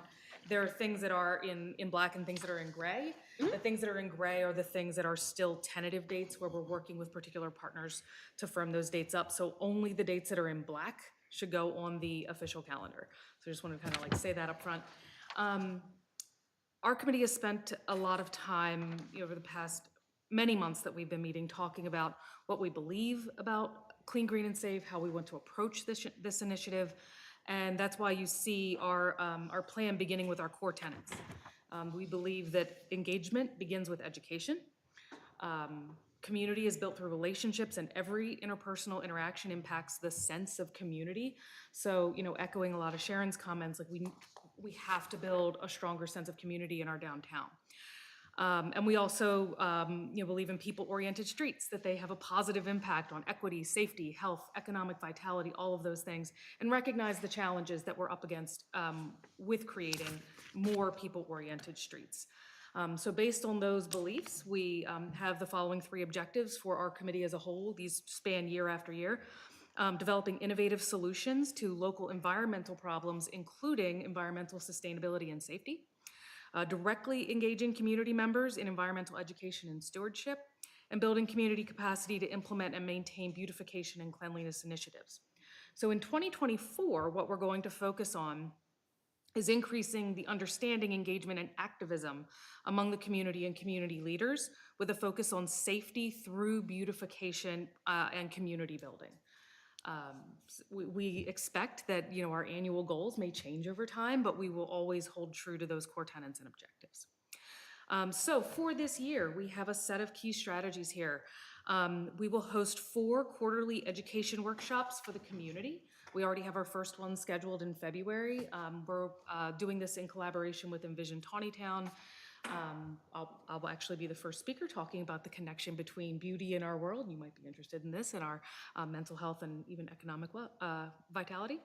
So we'll have 4 of those. We will have information tables at community events to raise awareness, to recruit, and to educate. So we'll have 4 of those. So those will include opening day of the farmers market, the wine festival, harvest festival, those big things where we see all the community come out, where we can talk to them about, obviously our education component will be around, recycling and, the impact of native plants on your environment and things of that nature, but obviously welcome other recruitment opportunities there as well. We're planning several social media campaigns, 2 on safety in collaboration with the Taneytown Police Department. We had the great opportunity to meet with the new chief, and he was very supportive of these, and a collaboration between our committee and his department. So one campaign on safety will be around crosswalk safety, and another will be around drive safe, walk to safe, which will coincide with the back to school. We will also be having 3 safety walks in collaboration with the police department. If you're not familiar with the concept of a safety walk, it's where community members get to join with members of the police department, and you literally walk around the town. And it's a great opportunity for building that relationship between citizens and the police department. We used to do these in Baltimore City. It was just such a great opportunity for, the town would come out, people would talk, really build those positive relationships between community members and our police department. 2 social media campaigns on clean and green, so things surrounding Earth Day, that nature. 2 beautification days. So this is where in the calendar you can see, how robust our programming is. Rather than having a once-a-month trash pickup, we will host 2 beautification days, one in the spring and one in the fall. And you'll notice that they coincide with the Great American Cleanup. And although it's not quite with America Recycles Day, because that's in November and it might be a little cold for a cleanup by that point, we'll do our Fall Main Street Beautification Day in October, and that will include both cleaning as well as plants and other beautification measures. And then lastly, and these are the things that we are most excited about, 2 installations to convey a visual message that Taneytown is clean and safe. So when we put the planters at the corner in the square, the big black planters that we put along in front of 1 Frederick, we got such positive feedback. And we did that because the dance studio was using our building for a little while, and we wanted the families to feel a physical barrier between the street and the entrance to our building, and we got just incredible feedback. So we want to build on that. And so 2 of the things that we want to pursue are additional trash and recycling receptacles. And I think I spoke a little bit about that last time, because that is one way that you can create that visual barrier that slows folks down. And then we're also looking into in memory of planters. So this is an idea that's been used in other cities where the Main Street organization purchases the planter. They purchase the first set of plants, and then the family who is doing it in memory of someone then maintains the flowers from there forward. And there's a really nice plaque that goes on it that says, "This planter is in memory of so-and-so." So again, it's one of those things, it's not only beautification, it's visual traffic calming, and it's community building, because those people then feel a real sense of place. So those are our priorities. Don't forget Beth Cheney, when you guys are talking to the police department, rope in Beth.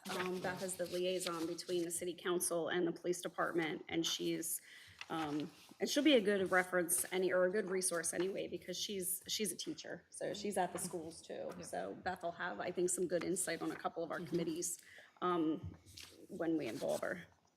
Actually, it reminds me, I had a question about, is there a way to get a list of the staff and council members and where they coordinate with roles on this board, so that we know who to go to? And promotions, I think, crosses everything, so like a staff directory of some kind would be really helpful, to know who I can contact. I'll be able to get one. I'll get one together and get it to yours. And then, kind of like knowing that, there's a liaison, I think, for Keith, gentleman named Chris Tillman he's the chair, he's the city council member that coordinates with planning and zoning. So he would be a good person for you to be in touch with. Yeah, because I think each of our committees should be working with their correlating Right. city council person who's involved. Right. In between just me going to them quarterly to say, here's what we're doing. Yes. Yeah, I like that a lot. And for some of us, it'll be multiple people, depending on what we're doing. So I love that. Love to have that information. Yep. All right, arts and entertainment. Okay, so what I did is I put together a chart for us, but we are meeting currently the third Wednesday of each month, but I'm looking to change that because what we've discovered is we have some people who are running into some current difficulties with other commitments. So like Amy Goodell, who's one of our Main Street business owners, but also one of our committee members, has a commitment with her child that her husband's teaching now this semester. So that kind of messes us up for the semester. And I know Joe Bigliotti, who's also a member, has some conflicts. So we're gonna revisit that as well. But we also added a couple new members, which is great. Brittany Christine, who is newish to the community. She's been with us I think she said she moved 3 years ago. And she is a small business owner, but she does candles. So she was one of our vendors for Shop Small Saturday, so she's joining us. And we also have, oh my goodness, Robin Muhlenberg, who is actually living with us. So she's moved in from Italy, so she's joined us with an art background, which is great. So I will update you with that in terms of what changes we make for our meeting dates. But some of the things that we have, I was really excited to hear some of the things that Sharon was saying and Beth was saying, and also Stephanie, and I think Keith even had something on there that I was like, yeah, this is great. These are things that you guys are thinking about, we were thinking about, because we didn't know where it quite fit in, but it's lovely that, we're all thinking it. So one of the first things that I have on here is our Sidewalk Saturday, Chalk Saturday, which you've heard about. Our last meeting was scheduled for January. We had one member stuck in Texas, one member sick, and another member who had an out-of-town commitment. So we ended up having to cancel, and so we're having our next meeting in February. So we need to discuss a little bit further, and you'll see under the notes that we're looking at, as Stephanie brought up last meeting, that we need to have some specific safety guidelines to make sure everybody's feeling safe. That said, we're looking at things like purchasing I have Crayola, and Nish saw that, and he's like, Crayola? That's not chalk. I'm like, yes, it is. So purchasing our chalk, purchasing some buckets. I've talked to some of their business owners, not all of them, because I tried to see you back, but you were closed. So my timing was bad. So what we're looking at is providing the business owners with a bucket of chalk that can be available, so there's that interaction with the business, and then having the families creating those days. on the sidewalks. You've heard us talk about the little free art galleries, so we're looking at potentially having 5 of those throughout the town. And Misha has talked a little bit to Daryl, but we need to get some more information in terms of, Daryl Hale being our planning and zoning administrator, to make sure that we are meeting the appropriate needs with that. And we're also looking for some donations in terms of bringing that cost estimate down. We are looking at a fine art juried show. Joe Bigliotti is currently our point person on that, but we need to revisit our date. Murals that we've talked about. One of the things we talked about with murals was starting small and manageable. And so the planters, we were talking about planters, and I thought, oh, look at this. We have the planters down at the police station that would be an ideal small mural opportunity. So we're looking at getting some funding, because Carroll Arts Council has expressed that they have some funding that we could possibly use, and how that's going to look. We are looking at, and I know I mentioned this at the last meeting, but to revisit the Art Lives Here clings, so that's the theme being Art Lives Here, identifying businesses who have displayed art and who have art displayed and are willing to have the public come into their business, because we don't want people to be like, well, you know what, that's great, but we don't want a parade here. So we have to do that, and then the clings will be placed on the door, so that people coming to visit our town can see, hey, this is a place that I could maybe check out some art. Something that came up very recently and hasn't been discussed with committee, but Amy had an author come into her shop, and she was talking about a author Main Street stroll. And what was anticipated was that we would pair local authors with businesses, and they would come in with their books and do signing. And she gave us a whole listing of authors, but of course we would explore to see if there were other authors that were available. It wouldn't just be left to who this one particular author came up with. But I thought that was an interesting idea that we wanted to look further at. Now, Keith, you had talked about, I think, painting the windows, the murals that they do. Yes. So this will probably be one to hand off to you, because Brandy had talked about this. We wanted to make sure it was considered, about looking at the Main Street mural. I put murals because that's what The artist. the artist calls it on her site, but that might be something Okay. we'll look at. Originally, we had wanted to kind of work with the Taneytown Art Festival coordinators to look at the Shop Small Saturday and see if we could maybe coordinate timing with who was there as vendors and maybe bring them up here. But it was done through the Arts Council. So I think the opportunity for us now, since it was already like out there and done. So I think that what we want to do is do what Sharon was saying and what that's going to look like. Maybe it's Sharon's table is going to have the table, or maybe the Arts Committee would have it, but having some sort of presence to talk about Main Street, I think would be a really good opportunity for us as a board. And then I went ahead and put information in from the Shop Small Saturday that we had occur, and the next one is November 30th, looking at building on that, and I think that might be something that, as a board, we probably talk more about who and how that's going to look. We work with Trunk or Treat for the pumpkin decorating this year, pumpkin gourd, all kinds of stuff. It was a very big success, and our committee really would like to make sure that happens again, whether that happens as the Arts and Entertainment or another committee. I don't think that really matters. Perfect under yours.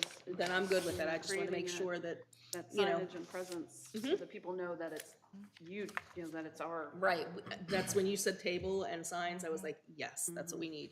But it was so fun to see the community come and be a part of it, and the families that got into it, not just the kids.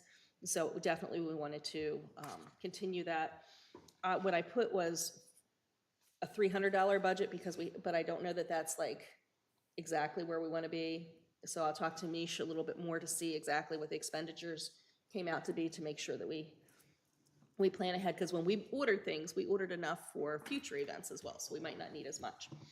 The next thing is what Sharon was talking about. I was like, So, oh. I love that. I think one of the thoughts that I was talking to Misha about and talking to Brandy about it, we as a board had done this a number of years ago. And one of the ideas that we talked about was, could it be the initial year of fundraiser for Main Street? Or would it be, Brandy had said, well, it could be like a dinner theater. I don't know what it could be. There's lots of things it could be. But it's been very successful before as a Main Street event that interacted with all of the businesses that were interested in participating. And Sharon, if that's an event that you're spearheading, I love it. I'll be happy to share that folder that I have from years past, if you want to like just peruse it and see if it's anything that you can use. And one of the other things that came up in, oops, my brain is going faster than my pen. Looking at signage, I think there was some talk about, I know Amy just got a new sign, and is that a? That was my phone. Okay. Oh, okay. But looking at how we could have some more consistent and attractive signage across, and I know you've just gotten some beautiful stuff over at your spot, but is there a way that Main Street wants to support that venture? And is there a funding that we can look towards to be able to support businesses? What are you thinking, Sharon? I see you're. So this came up once before in my committee meeting, and Oh, good. my reaction to that was, we need to, in my opinion, we need to focus on these other issues of cleaning up things and creating a more vibrant downtown, so that when you put up those signs, it just has a better appeal, because it's not on 5 or 6 storefronts, it's on Right. 20 storefronts. That makes a big difference to me, and I want to make sure that what I'm suggesting in my report is really about, if we focus on these things now, and we fix those things now, that when we do these other amazing things, they have so much more of a better impact. Right. So I love the idea of having, everyone has the same open sign, or, you walk down some main streets and it just looks so pretty. But I think part of that is because of the critical mass. Right. Well, I think in terms of, well, here's my thought with the signage and looking at this, is similar to what you're thinking. I think it's a long-term thought. It's not like, let's do this, there's not a date. It's not like let's do this by June. Because we need to look at funding, we need to look at what if it's of something we want to look at, what are the expectations? And how do we get to those expectations? But I think that it's something that worth saying out loud. Absolutely. So that we can start doing some of that planning and look at who some of those point people are. Right, and Keith's committee is already working on some of that. That's already in the works. And it is projected to be a multi-year project, mostly because of the scope of the cost of the signs and the legwork involved in finding out who needs a sign, who doesn't need a sign, and what to do in the spirit of fairness for companies that have already purchased their own signs that are out there. So those are all big pieces of that equation, so that nobody is left out and everybody is part of that project, regardless of whether or not on their own they've already invested that money out of their own pocket, because I think everybody here knows what that feels like. And you certainly don't want to be nobody wants to be penalized for that down the road. The other thing I wanted to mention that came up the other day, that apparently the pumpkin people are still being talked about. I don't know if that's something we want to do. Yeah, exactly. That was my expression, my thought too. Talk about a safety issue. No, I'm with you, Sharon. I just, because it was brought up to me that this keeps being brought up again, I was like, let me just bring it up, and then we can say, I think maybe not. What is a pumpkin person? because they have not been out Oh, since. that's so good that you don't know. It started out as really cute, and then it got maybe not as cute, and pumpkin people were like scarecrows. Okay. And sometimes the businesses, originally the thought was the businesses could sponsor them, and then they were just placed up on the poles. The one that really bothered me, and I think Sharon's probably thinking of, is the one that was at the crosswalk, because I kept seeing it out of the corner of my eye as a driver, thinking, oh, shoot, that's somebody It trying was to like a cross. little girl, and it was, you're like, oh my God, there's a So I just wanted to just bring it up to be able to have us say, you know what, that's great, or no, I think as a committee or as a board, is that, what do you think, Nisha, is that appropriate?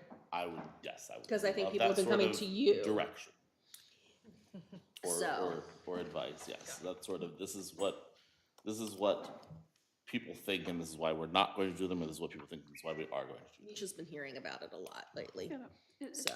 not an unpopular thing, it's just. Yeah, no, I'm with you, like, it makes me kind of worried. Actually, one of the things that I've heard is that it's something that builds community because the people from Carol Vista make one, and the people from Lorien make one, and the businesses make one. I actually have heard that it really boosts community spirit and makes people feel engaged. But I've also heard a lot of people who say it's a safety concern, or it scares me, or it gets dark early at that time of year, and it looks like there's, somebody lurking or chasing me. One blew off in the wind one year and landed in a street, and it looked like a body laying in a street. So it's But a lot of the times that I hear from people who want to do it, they are not downtown businesses. They are community members who missed when we had things like that.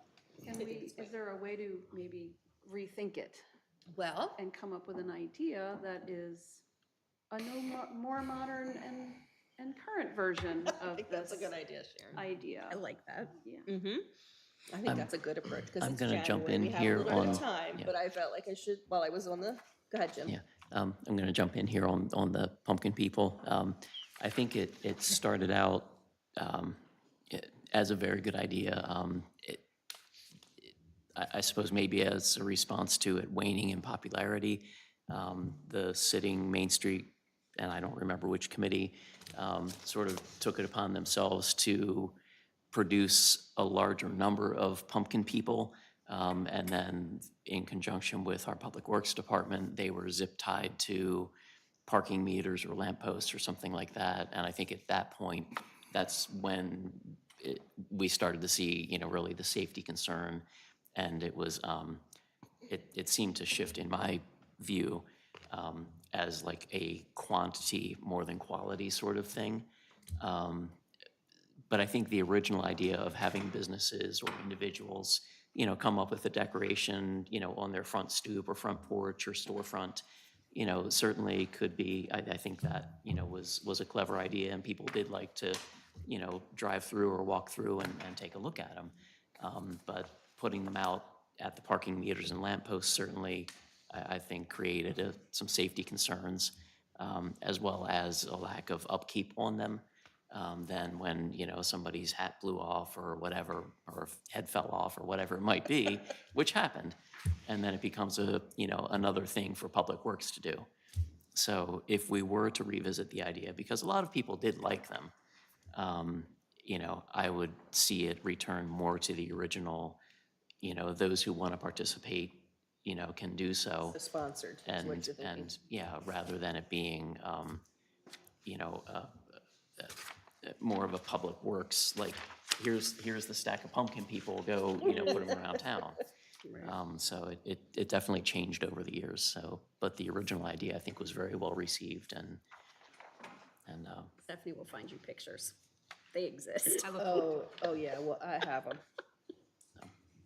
I have the bad ones. Mish, Main Street, or Lauren, are you done with I'm that? done. Okay, Mish, Main Street Manager's report.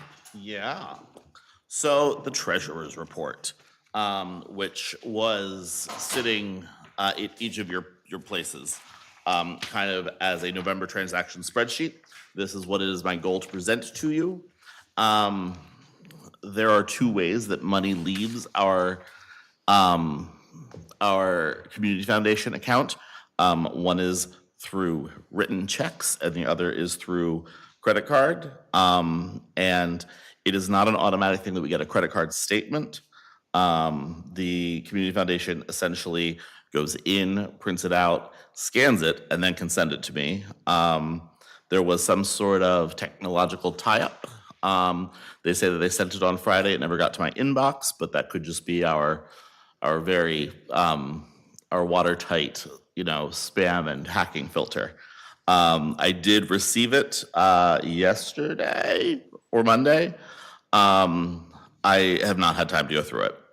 So I can't say to you X is how much the small business Saturday revenue and expenses were. Obviously, the previous meeting balance was 17.9. That was it November. And the balance now is 12,899.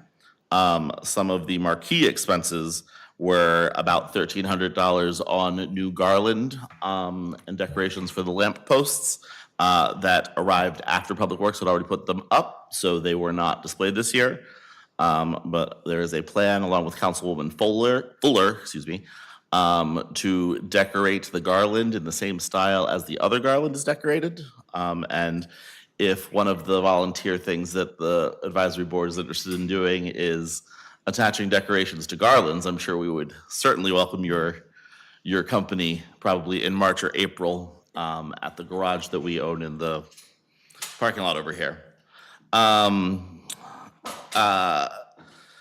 Just real quickly, we paid $375 to Main Street America. That's the annual renewal fee.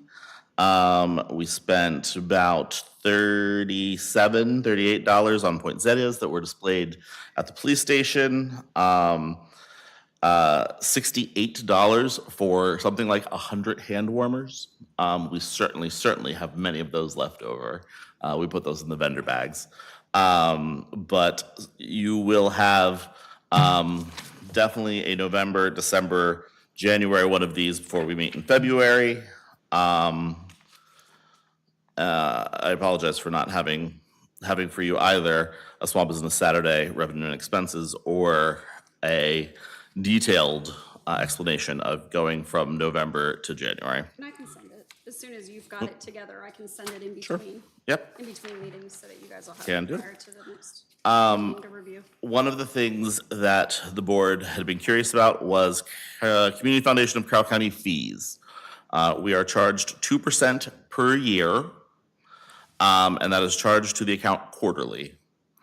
So 4 times a year, what it says it costs us to keep our money there will change. And that's based on the amount of money in the account at the day of the fee. It is not a average daily balance or anything else like that. Right. And that pays for all sorts of things like the actual checks going out and, the staff and preparing these reports and all of those things. The fund will earn interest if it is invested. Our fund is not currently invested. We can choose at any time to have it invested. That does not make it any less liquid. We can still draw on it as needed, but it does come with the risk of the loss of capital. So I think that I had said to you that I assumed that there was interest being earned. I thought that because we got a refund on sales tax on the credit card. So it showed up as an $8.04 income from Bank of America. So I had misread that. The board could choose by a vote to ask the Community Foundation to invest our funds, but again, that does come with the risk of losing money. Those are the things that I have at this moment about the treasurer's report. Anybody have any question about that? I do. So, looking back, I know, and thank you, Brandy, for sending the minutes all the way back to September. So looking back at the September minutes, our balance was $20,053.87. And I know you just said you do not have transaction reports for September, October. I can get them. Yeah, this is November. So between September and today, our current meeting balance, that's $7,154. And I just want to recognize that we only have seen transactions for 1,600 and change of that. So I think, and I want, these should be ongoing records. I don't think we should have to wait 5 months to find out how money has been spent. No, definitely not. Particularly, we're looking at such a limited budget and not knowing, where this money is going or who's approved the spending, what it has been spent on, and then my committee is asking me, well, how much money do we have? How, can we do the things we want to do? And I know we're talking about budget next month, but having had $7,000 already go out the door without our knowledge of how, I'm a It's little, difficult. it makes it really to plan. difficult. I would encourage you to start with your committee from a perspective of, this is all that we want to do and this is how much we want to spend. I don't know that, that saying, well, here is the total amount of money that we have access to, dividing it evenly across the committees is the right way to go. So I would encourage you to be ambitious, and then, you know, as an advisory board together, you can figure out, you know, where you want to emphasize the spending, rather than saying, you know, well, economic vitality has 6,000, I'm making these numbers up, and Clean, Green, and Safe has 20,000. So, I mean, and then you come up with ways to spend it, is my point. And we are certainly open to fundraising. We have fundraising things in play. I mean, Sure, that's and not fundraising really, is one of the organization committee things. but that's not really the issue at hand here. I think my bigger concern is what is our role as an advisory board as related to how the money is being spent?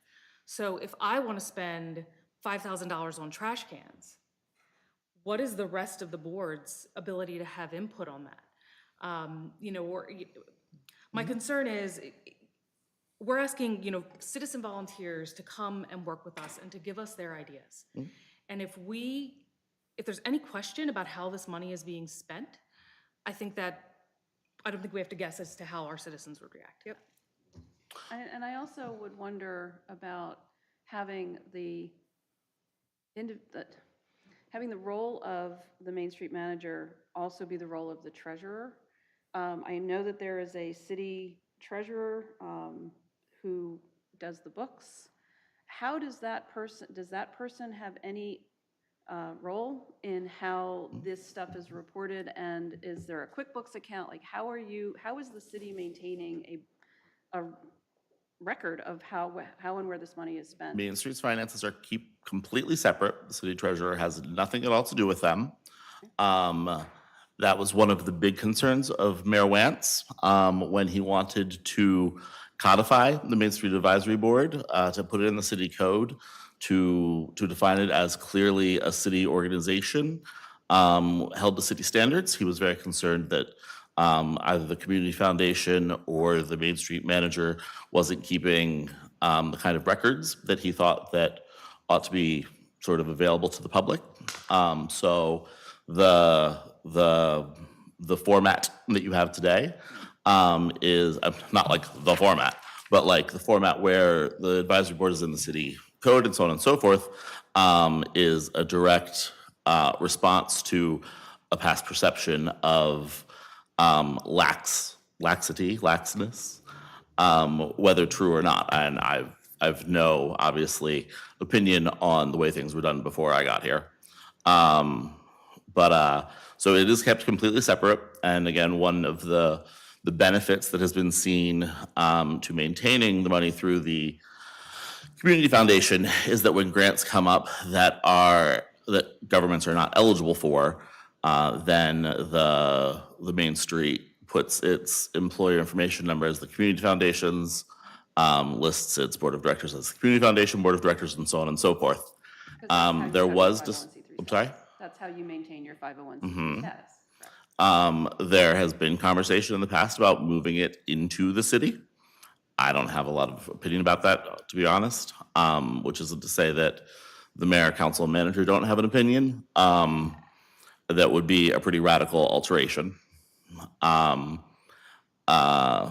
would, you know, it would regularize some things. It would use whatever the city's accounting software is. I don't know what the community foundation uses, so I can't tell you if there's QuickBooks. Our questions revolve around where the money is kept. Oh, I'm sorry, you revolve asked if the around- treasurer We were was asking involved. about how the money is accounted for.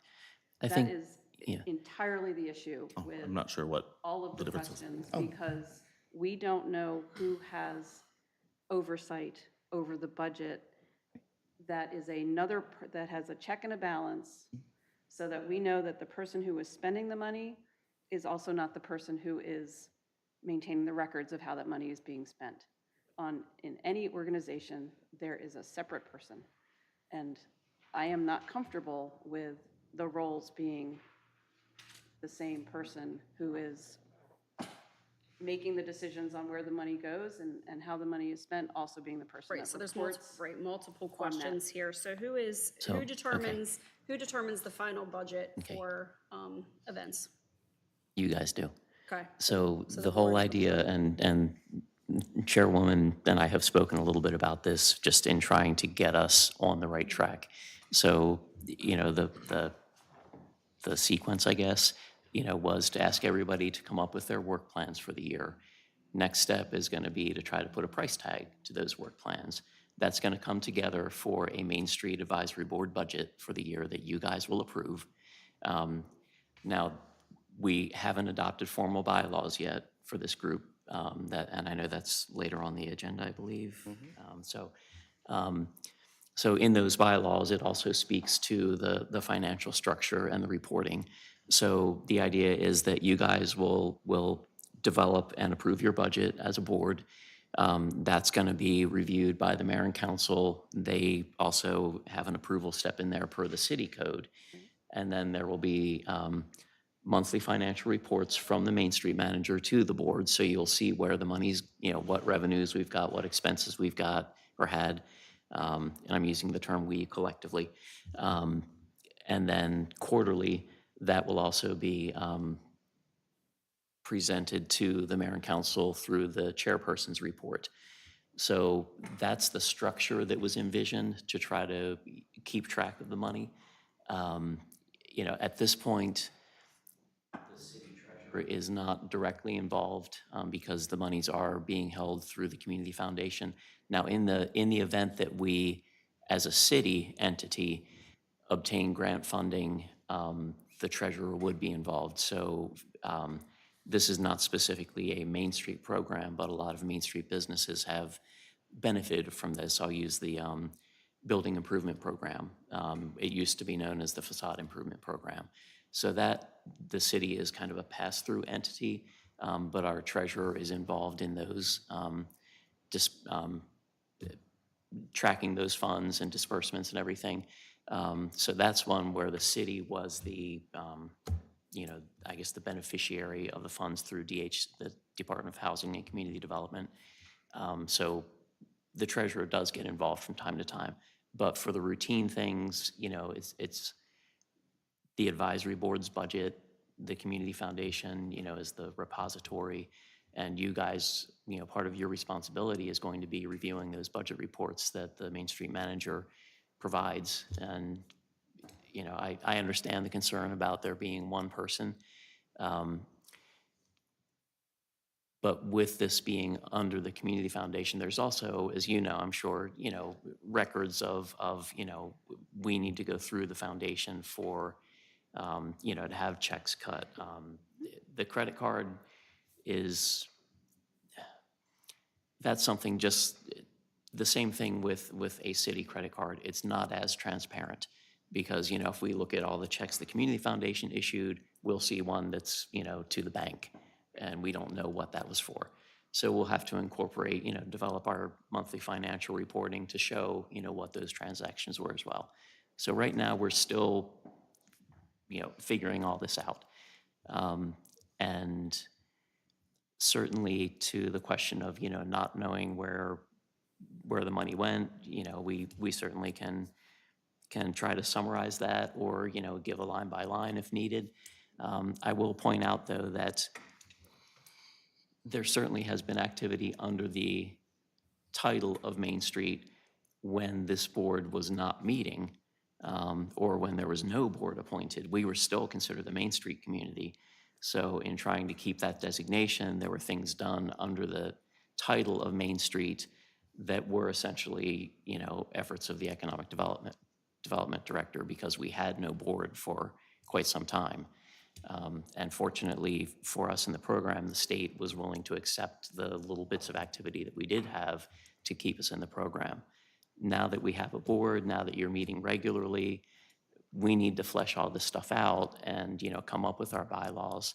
I don't know as far as, because we are still going to be a very small organization, I don't know that pulling more people in as a, I guess, financial best practice or fiscal best practice, I don't know if we have the capacity to do that. Within the city finance department, we have things structured, right, so that, one person does this piece, one person does this next piece. And that's, helps us get clean audit reports every year and so on for our practices. In a small organization, And I do, organization I like hear what this. yeah, I hear what And I everybody's think that like saying. some of that balance can just be with our board. Yeah. So once we adopt a budget, Right. there should be no straying from that budget without a discussion. So there shouldn't be any Correct. surprise charges or Right. anything like that. And if we're keeping Right. keeping a monthly running tab of, Right. you could even add to this table, expensed versus reconciled. So we know when it's actually, the check has actually been cut, when it's actually hit the credit card statement. And then Mish, I know, guys, we're just over our 2-hour mark, so we're gonna try to move along. Mish, anything else on your report? Well, not on the treasurer part. And I also, by the way, the organization committee chairperson is a CPA and was the controller for a major housing authority for a long time. So there is not a lack of, I'm sorry, a housing developer. So there is not a lack of expertise when it comes to that. Main Street Maryland is the coordinating program that is authorized by Main Street America to administer organizations like ours. And they occasionally issue a letter of agreement that Main Streets are required to sign. The last one was in 2018. They have issued a new one. And it talks about responsibilities of the local government, responsibilities of the Main Street community, and responsibilities of the Department of Housing and Community Development. These are not really negotiable things. If we opt not to sign them, then poof, there goes Main Street. Obviously, the state government is not trying to eliminate any main streets. They have a vested long-term interest and investment in keeping us all going. But you will likely hear a little more about that in February. One of the things that Main Street Maryland is committed to providing is training opportunities for the board. And indeed, they expect all board members to go through training in their first year of service. That obviously is, they are issuing this letter of agreement now, so I don't know that that's necessarily retroactive, but there are trainings available. I believe that there's one in October in Baltimore that we'll give you more information about. But I wanted to know, would you like us to invite somebody from the Main Street Maryland staff from the Department of Housing and Community Development to come? Yes. Happily. His name is Keith. I will invite him. Do you want him to come to like a meeting like this, or do you want to arrange something more open housey? I don't know that, I don't want to add things to your schedule, to your agendas. I just want it to be in a format that you feel best with. I would suggest a separate meeting. I feel like we have a hard enough time getting through our agenda in 2 hours. I agree. Yeah. In this board meeting. I will So keep we you need to set up a updated. Separate working meeting. And I want to update you on some external collaboration. The Carroll County Downtowns, you received in your email packet some information about that. That is something that we participate in. We're not required to, I suppose, but we do, and we get $10,000. That organization gets $10,000 from the County Economic Development Department's Office of Tourism. That pays for small business passports, variety of other things, including, as someone earlier noted, a digital billboard on Route 140. And that's just kind of an FYI. The Taneytown Chamber of Commerce had its quarterly meeting in January. And one of the things that I spoke to them about was offering them some projects that they could take on, including there's a coloring book that used to be published by the merchandiser people that they would sell ads in. I offered that. Well, it turns out that the merchandiser company went out of business, but I was offering it to the chamber to use with their members. I have given them a list of all of the best of Carroll, or Carroll's best categories, in the hopes that they can come up with a marketing plan and go to all of their businesses and say, put this in your window. This is all the categories you're eligible for. Here's a marketing campaign to get people to vote for them. Because it was beyond my capacity in the Economic Development Department, because we have 130 businesses, and I just don't have the ability to go through and figure out what categories they're all for. And there would certainly be pushback if we tried to do it as a Main Street from people who are not in the main street saying, well, what about us? Why aren't we included? So as a membership organization, well, and then obviously, what about us? Why aren't we included? Then we wind up again with 130 businesses.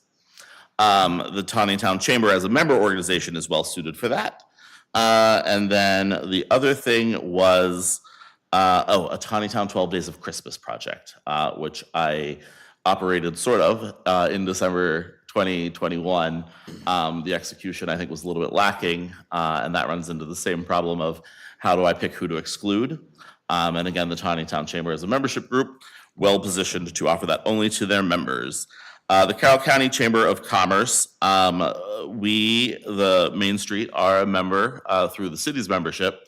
And so we do have the opportunity on their weekly email blasts to include upcoming events. So not like a, here's our calendar, but like a, hey, in the coming week, we have activities X, Y, Z. Finally, mostly for your own personal information, the Small Business Development Center is starting a growth mode workshop. They're looking for businesses with 2 or more years in business, making a minimum of $50,000, looking to grow. It's a cohort thing. They're looking for 10 businesses. Again, this is through the entire county. If you have any businesses, contact Daryl Payton. That if you have any businesses was something that I was supposed to read. But you, with your businesses, are welcome to contact Darren Payton, rather. Those are the things from my report, Madam Chairwoman.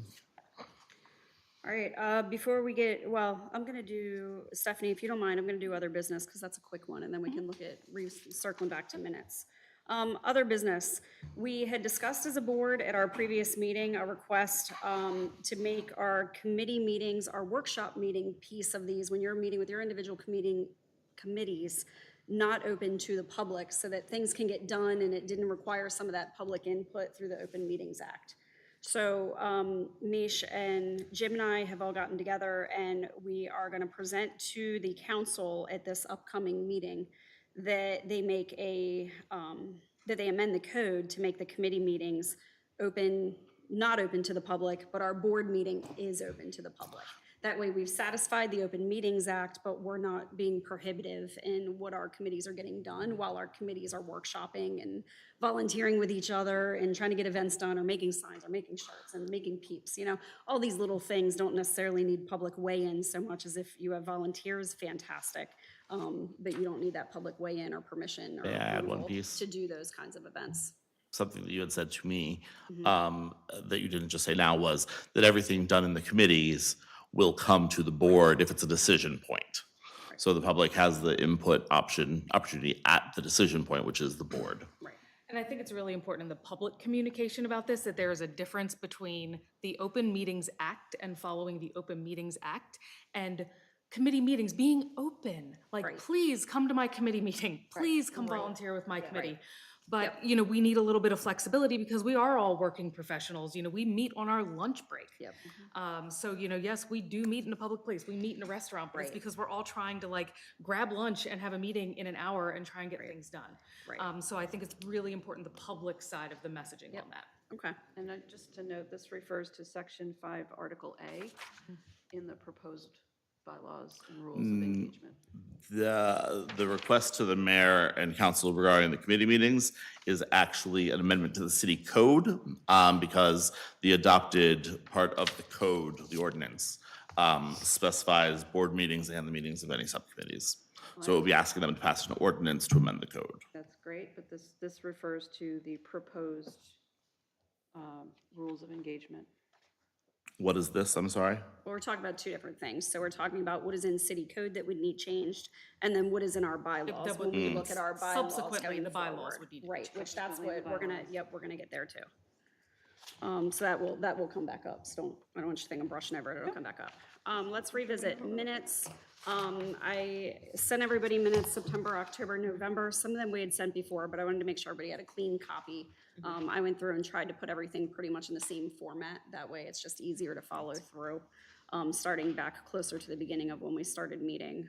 There was a pre-organizational meeting that we had in August. I do have some minutes from that one that I'm still gonna try to get you guys after the fact. A little more disorganized and just us throwing around a lot of ideas on things that we hoped were gonna come out of these meetings, which we're now doing. But I'll certainly have those together for you. But let's go ahead and talk about those minutes, and I suggest that we we say September and we approve those, and then we go October, propose to approve those, and then the same with October and November, so they're all separate. So the September minutes, there was no quorum, so these are, as I understand it, these would not be considered official minutes because there was no quorum, so therefore there was no meeting. There was no official meeting. There's just no official decision-making. So that doesn't mean that there's no meeting. The meeting still stands as is. There's just no quorum, so no decisions can be passed forward. They would have had to have been shelved until the following meeting. So I would motion that we do not approve those minutes until we have the financial reports that we discussed. So that the September financials can be attached to the September minutes and then approved. Do we want to hold off on approving them, or do we want to make it a subsequent requirement that we have? I guess, are we going to say that we disagree with anything that is in the minutes, or we're requiring that there be more information as an addendum to those minutes? Correct. I don't have any issue with anything that's in the minutes. It's that I don't want to approve an incomplete set of minutes. So can we do, does anybody know how we would do a, what's the word I'm looking for? Almost like not a tentative approval, but an incomplete approval of minutes, or minutes pending the submission of? It would probably be easiest to keep track of, just to defer approving them until your next Defer it and wait until for your 'em. next Okay. meeting. I do want to go over them just to make sure. Does anything need clarified in any of those minutes? Or does anybody have any concerns that we can address between now and when we get those other reports in? I figure that way it'll just expedite us a little bit at the next meeting so we don't get bogged down on both. There was a motion to defer. Is there a second? Second.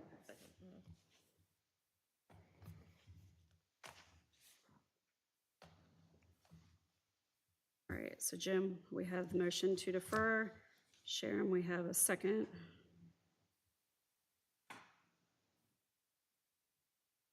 Actually, I don't think I can make a motion. I was just making a suggestion, so. Stephanie, right, so Stephanie, are you Stephanie, comfortable with the right, motion? yeah. Okay.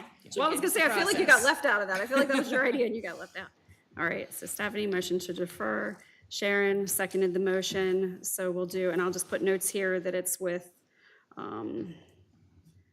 pending approval of the financials. That way we know we've gone through content and all we need to look at is financials. Have a vote. All right, vote, all in favor? Aye? Aye. Nay? So moved. All right, adopting bylaws.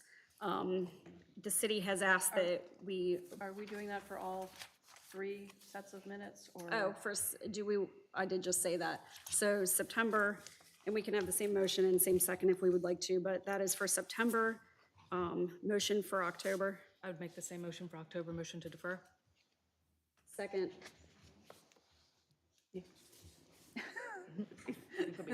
Lauren, second. All right, and thank you guys for catching that. November, motion to defer. I will move that. We'll just take turns. Will you second that? All right, Lauren. I wasn't here for that portion. Do I have a second? Second. All right, There we thank go. you. That way we're set. This is All right. my first real one. That's right. Official. Sorry. Keith. I had nothing to do Don't with make it it. awkward. All right, so we have our bylaws. The council cannot approve our bylaws, which is where it leaves from this committee towards them, because they do not have an acting city attorney yet. So I would at this time ask if we have a motion or do we have a motion to also defer adopting our bylaws, which will give us an opportunity to go through them a little bit longer, discuss, find anything that we need to add or remove, and then we can look at them at our next meeting. And then hopefully by that point, the city will be looking at having an attorney that can also approve what we're sending to them. I feel like that makes sense. In the interim, I would like that we say that we can act within what our bylaws are. They are, Mish has an updated copy, I believe, a little bit, that I'll send out to everybody. It brings in line a couple of things that were in this one that were inconsistent with the city code that we've updated that we just recently caught. So those will come out to you guys after this meeting. We'll send the update to this.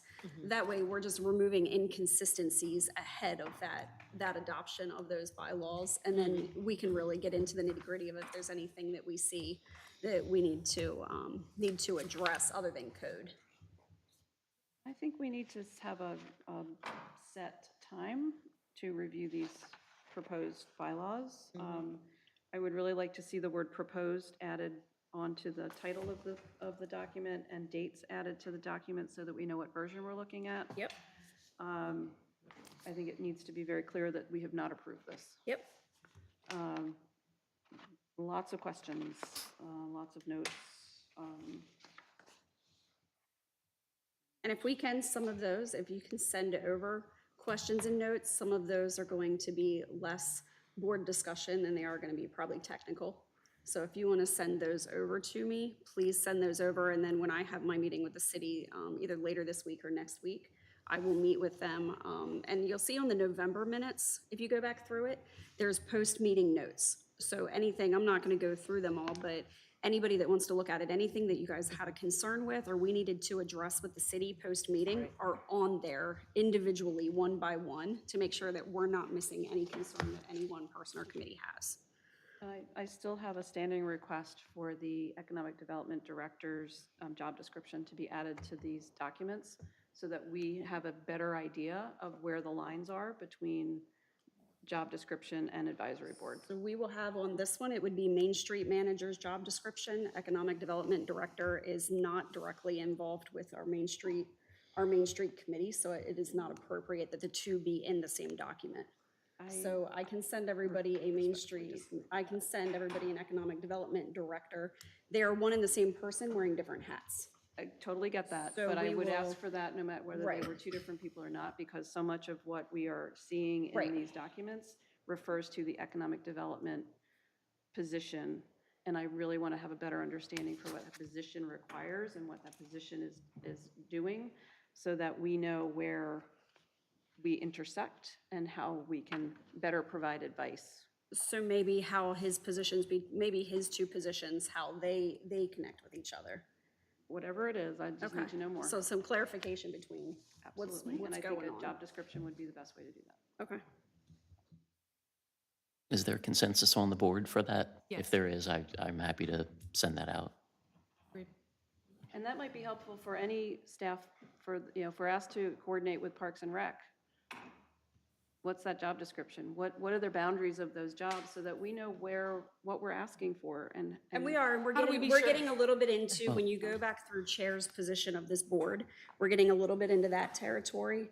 So it's my job, when you look through Maryland Housing Authority, to make sure that the things that we're doing on this board and the things you're bringing to this table don't interfere or step on the toes of anything that the city is doing in those Correct. positions. Or scope creep. Or scope Exactly, creep, so it's less, right, it's less of, hey, do we need to individually be going to these people, or what are their positions to us? These are things that as you're bringing them up in here, I'm meeting with the city afterwards, and then those things are coming to light in a very mainstreamed way. What I don't want to do is waste the time of my board and my committee and this group doing something that is already happening at the city level. And knowing what those positions do would be very helpful to be able to make those decisions without bringing something to this body that would then waste time because it's already happening somewhere else. So you're saying that so that you would go to the city to work in conjunction with So them? that I would not Or you be- would not so work I would on not it be because the working on city it. was already working on Correct. it? For this board, your main point of contact is Mish as the Main Street Manager. So, if there's, we certainly can work on, if there's a perceived lack of communication going on as far as city activities that the board's not aware of, or, if there's something that a particular committee needs some assistance from some city department, it really should all be going through Mish as the Main Street manager. So he's kind of your liaison to the city. I don't think that setting up a scenario where we have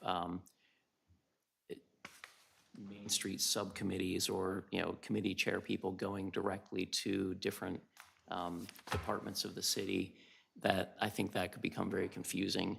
I really think that we need to maintain that kind of liaison role of the Main Street manager as the primary point of contact. I agree with that in that sense. My question revolves around planning.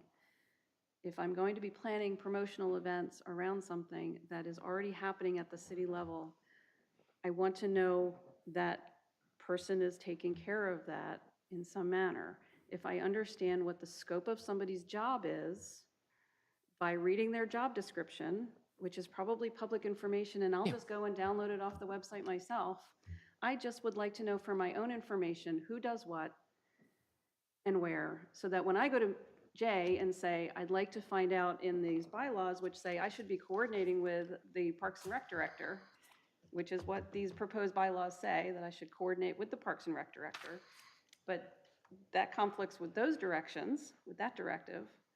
Why am I coordinating with the Parks and Rec director? What is that? Smooth We've already- transitions we've been between advised projects. to that, that there's a council member who should be helping to coordinate with Clean, Green, and Safe.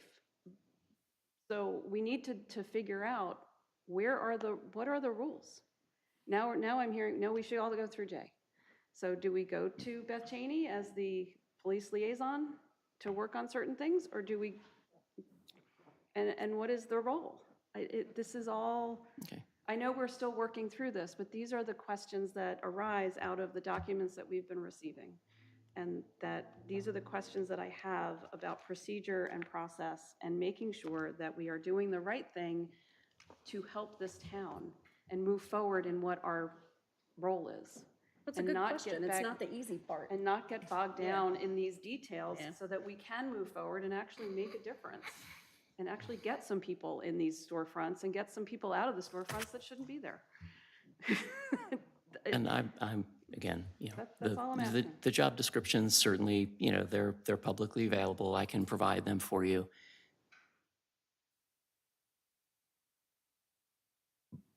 But I don't know that, and you may see them as a more useful tool than I perceive them to be for this particular board. But I'll provide them, so you can certainly see, what everybody's basic role is. But, somewhere I think they're, and again, I could send you the job description for every employee in the city, under the umbrella of, well, we need to know what somebody's role is to make sure that we're coordinating properly. But I think that's a little extreme. So Department heads I'm is just trying to think through, like, what is the, and again, it's public information, I'm happy to send it out to you. It's informational for me to have a better understanding of where I sit in the greater scheme of the city of Taneytown. That's what it's for. Okay. It's not about making sure that someone's doing their job or checking up or anything like that. It's about having the information in front of me so that I can go, oh, the Parks and Rec department manager is in charge of this. I can raise this now and say, I'd like to work with the Parks and Rec manager because now I know that's part of that person's job. That's all it's about. It's Okay. just about information and having a better understanding of operations with the organization that we have been tasked to work with. Okay, so Jim, you're gonna be able to provide city roles, and then our directive is that we'll then go through niche for all any board liaison information that we need between city officials and our committees. Okay. So the bylaws, acting within our bylaws, we talked about that. We'll look at them is everybody okay with looking at them in February? We'll add Sharon will update some of that stuff and put proposal on it, and we'll add some dates. That way we have an idea of what version we're looking at, which is good. That'll buy the city a little bit of time in their search for an attorney. And moving forward, as of right now, we operate under Robert's Rules of Order, so that's part of our bylaws. Our proposed bylaws are in city code also, so it tells us the way that we operate as a general board. Where are we at? Public comments. What? You have so patiently waited for this. Is this thing automatically on, or? If the green light is on, you're good. Okay. So I guess I have to introduce myself. My name is David Bowie. Some of you know me. I run the downtown Taneytown historical site. Since its existence, I've had about 500,000 visitors. I have 2,200 followers. I also write for the Emmitsburg News Journal. I supply a historical story to them every month. And I also wrote for the Historical Society of Carroll County on Taneytown and historical events. So my first glance concern is that I see nothing about historical preservation. Haven't heard anything in the last 2.5 hours about historical preservation. I see no committee for historical preservation. Why is that? Do we respond? I mean, she want to address it, or you want me? Yeah, because So it's based on the agreement with the state actually does touch on the historical preservation ethic and basis for the whole Main Street program. So essentially, everything that we are doing is supposed to be ultimately, rooted in historic preservation ethic as far as like, what design committee would, when we have a design committee, what they're working on. It's as much about building the business community as much as, or as much about preserving the historic downtown and the nature of it as the economic development piece. So it's economic development through preservation really is kind of the root of the program.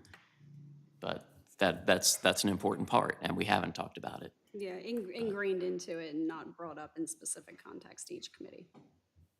Okay, so me, Dave Bowie, layperson sitting back here, 2.5 hours. I mean, that's the thing that Taneytown should be focused on, right? You talk about the things that you want. So Dempelhoff, for example, who is a famous architect in York, Pennsylvania. You live in a Dempelhoff house. You have a barn of Dempelhoff in your backyard. There are more Dempelhoff buildings.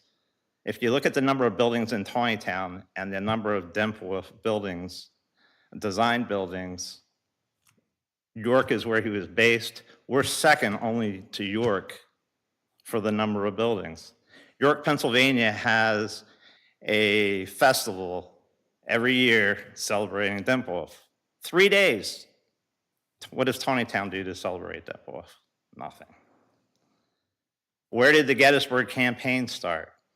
Taneytown.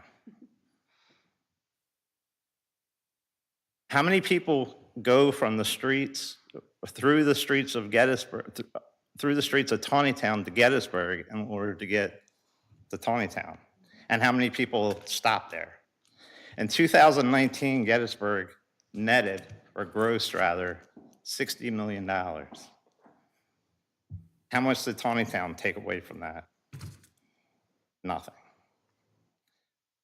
Why is that? Why aren't we promoting those things? So those are my concerns. And then I have a whole bunch of other concerns. But since I didn't know what the format was, I just kind of jotted them down. So some of you guys may or may not know that I've been here for 30-some years. I've been fighting Taneytown for 30-some years and trying to recognize the things that I just talked about. But in regards to this committee, I thought for about 10 minutes I understood the difference between what you guys are doing as an economic advisor, or an advisor to the economic director, as opposed to Maryland Main Street. And then about 10 minutes after that, I got completely confused again. So I think that needs to be defined. The historical signage throughout the town, it's faded and nobody, I know at some point in time, we did have some talks with was it the Civil War Heritage area? or walking trails? And they came in and were going to do some more signage, new signage for us, and they never did. And I haven't heard anything else about that. Are you referring to the large? The signs in the Memorial Park Okay.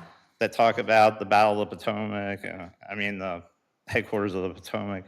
Also, the signage that talks about the historical significance of the different families, the Sace family, the Rheindaller family, all that stuff that's in front of the bank. That's faded. You can hardly tell. There's nothing to attract you to go there and look at it or why it's there. I did work with Mish on a walking tour. I don't know what the status of that. I haven't seen it advertised.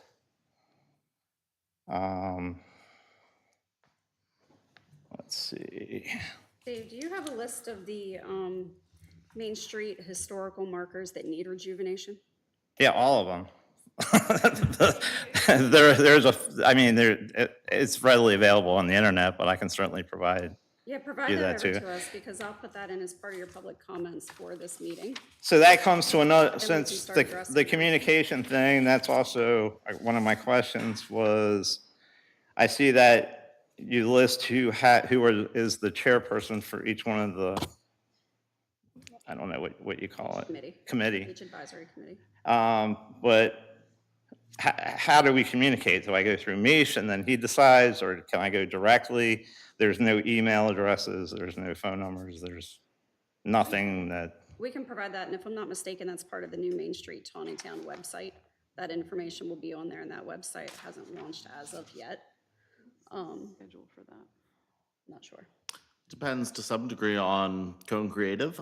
I can't make them work any faster than they do.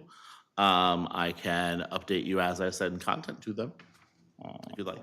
Dave, to answer your question, that could be multifaceted. So if it's something that needs to come before the board through public comment, you would come to a meeting like this and it would come before the board. Okay. If it's something specific where you're interested, invested in being part of a specific advisory committee, then you would go to that committee directly and you could say, I'm interested because this is part of the interest that I have in this town.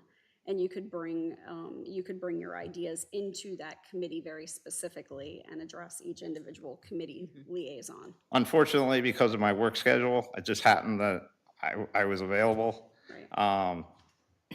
Serving on a committee or regularly participating in other words, email would be the best way for me to Right, we communicate. have, and I would say at that point, I would be your contact person, because what I tend to do is anytime there is information coming in from anyone in the town that is pertaining to any one particular committee at that time, I send that information immediately over and then copy the city on it, meaning our Main Street manager.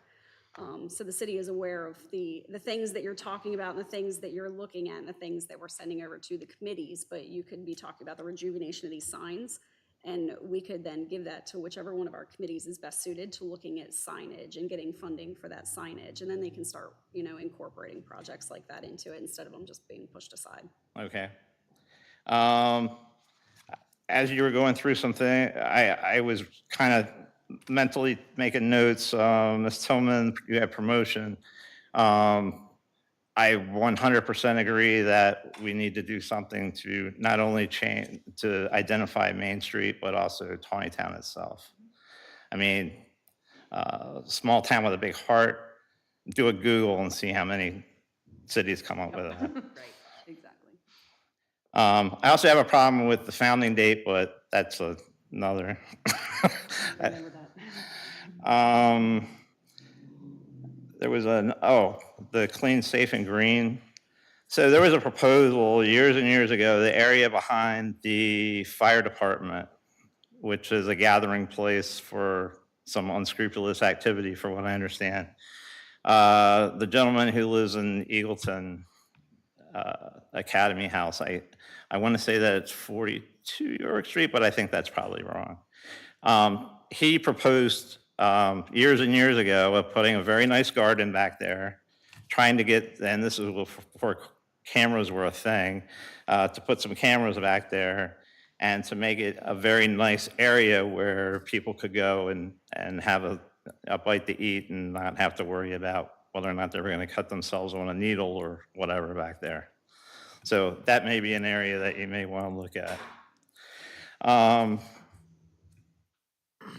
Lauren, the signage on the side of City Hall is horrible. It's disgusting. I mean, it was very nice. At the time, it was great. They had, as you remember, they had little social gatherings and ice cream things, and now it's an eyesore. So my proposal is Make that to one do friendly away all with time. that altogether. And if you go to the downtown Taneytown page, I listed 7 significant events that people don't think about Taneytown. That might be a nice little mural for there. Because that's one of the things we're looking at as murals around town. So that was a good, And if I'm not mistaken, the same committee at one time renovated that mural yes. down by Yes, Zile, so. that's accurate. Yep. And it was nice. It was Yep. very nice and it was, but now there's bricks missing, and it's, let me see. I'm sorry for being disorganized, but I wasn't ready for this. We're glad to see you. The police department I talked about.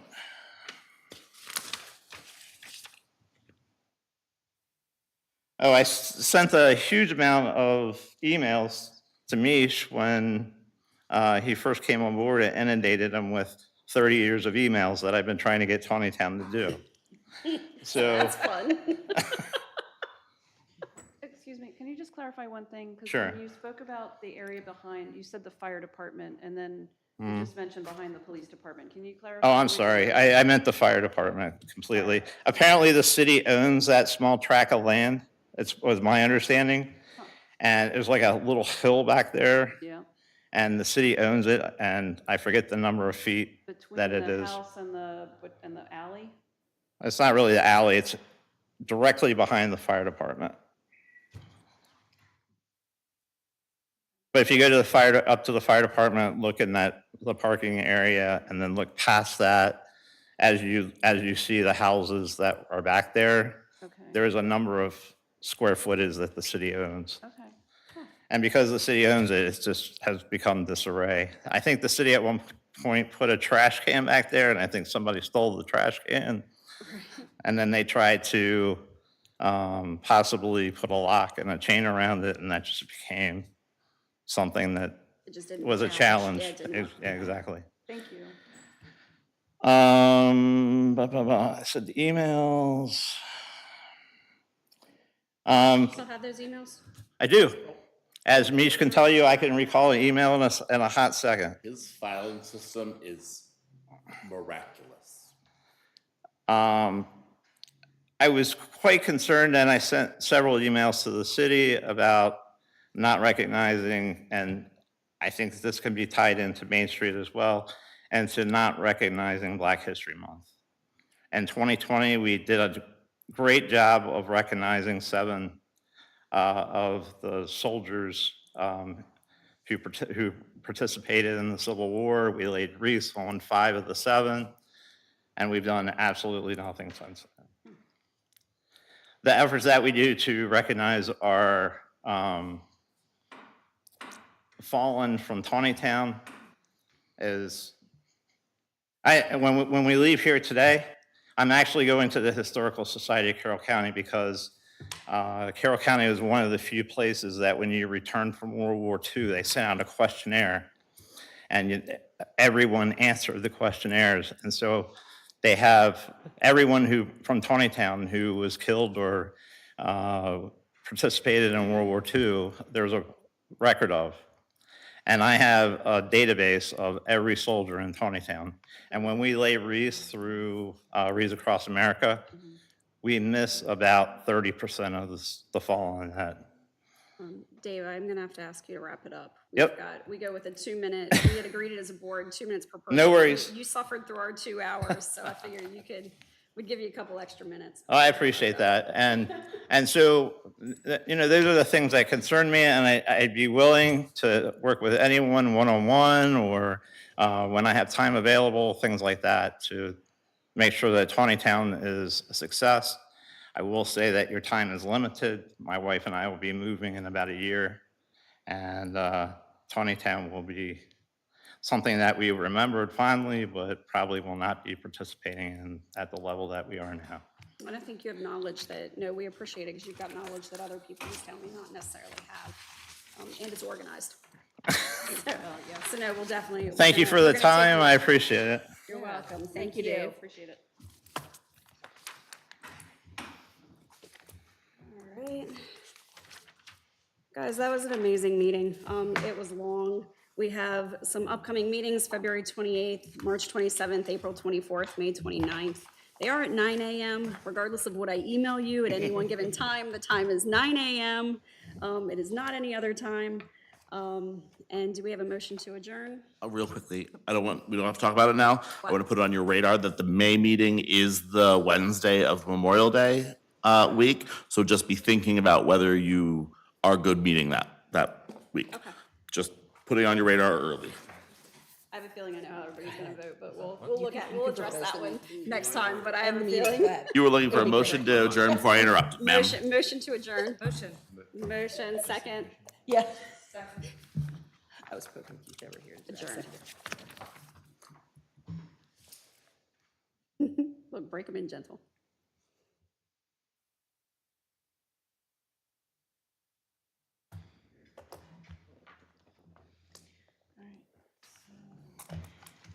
I'm adding this just simply because I forgot to ask everybody.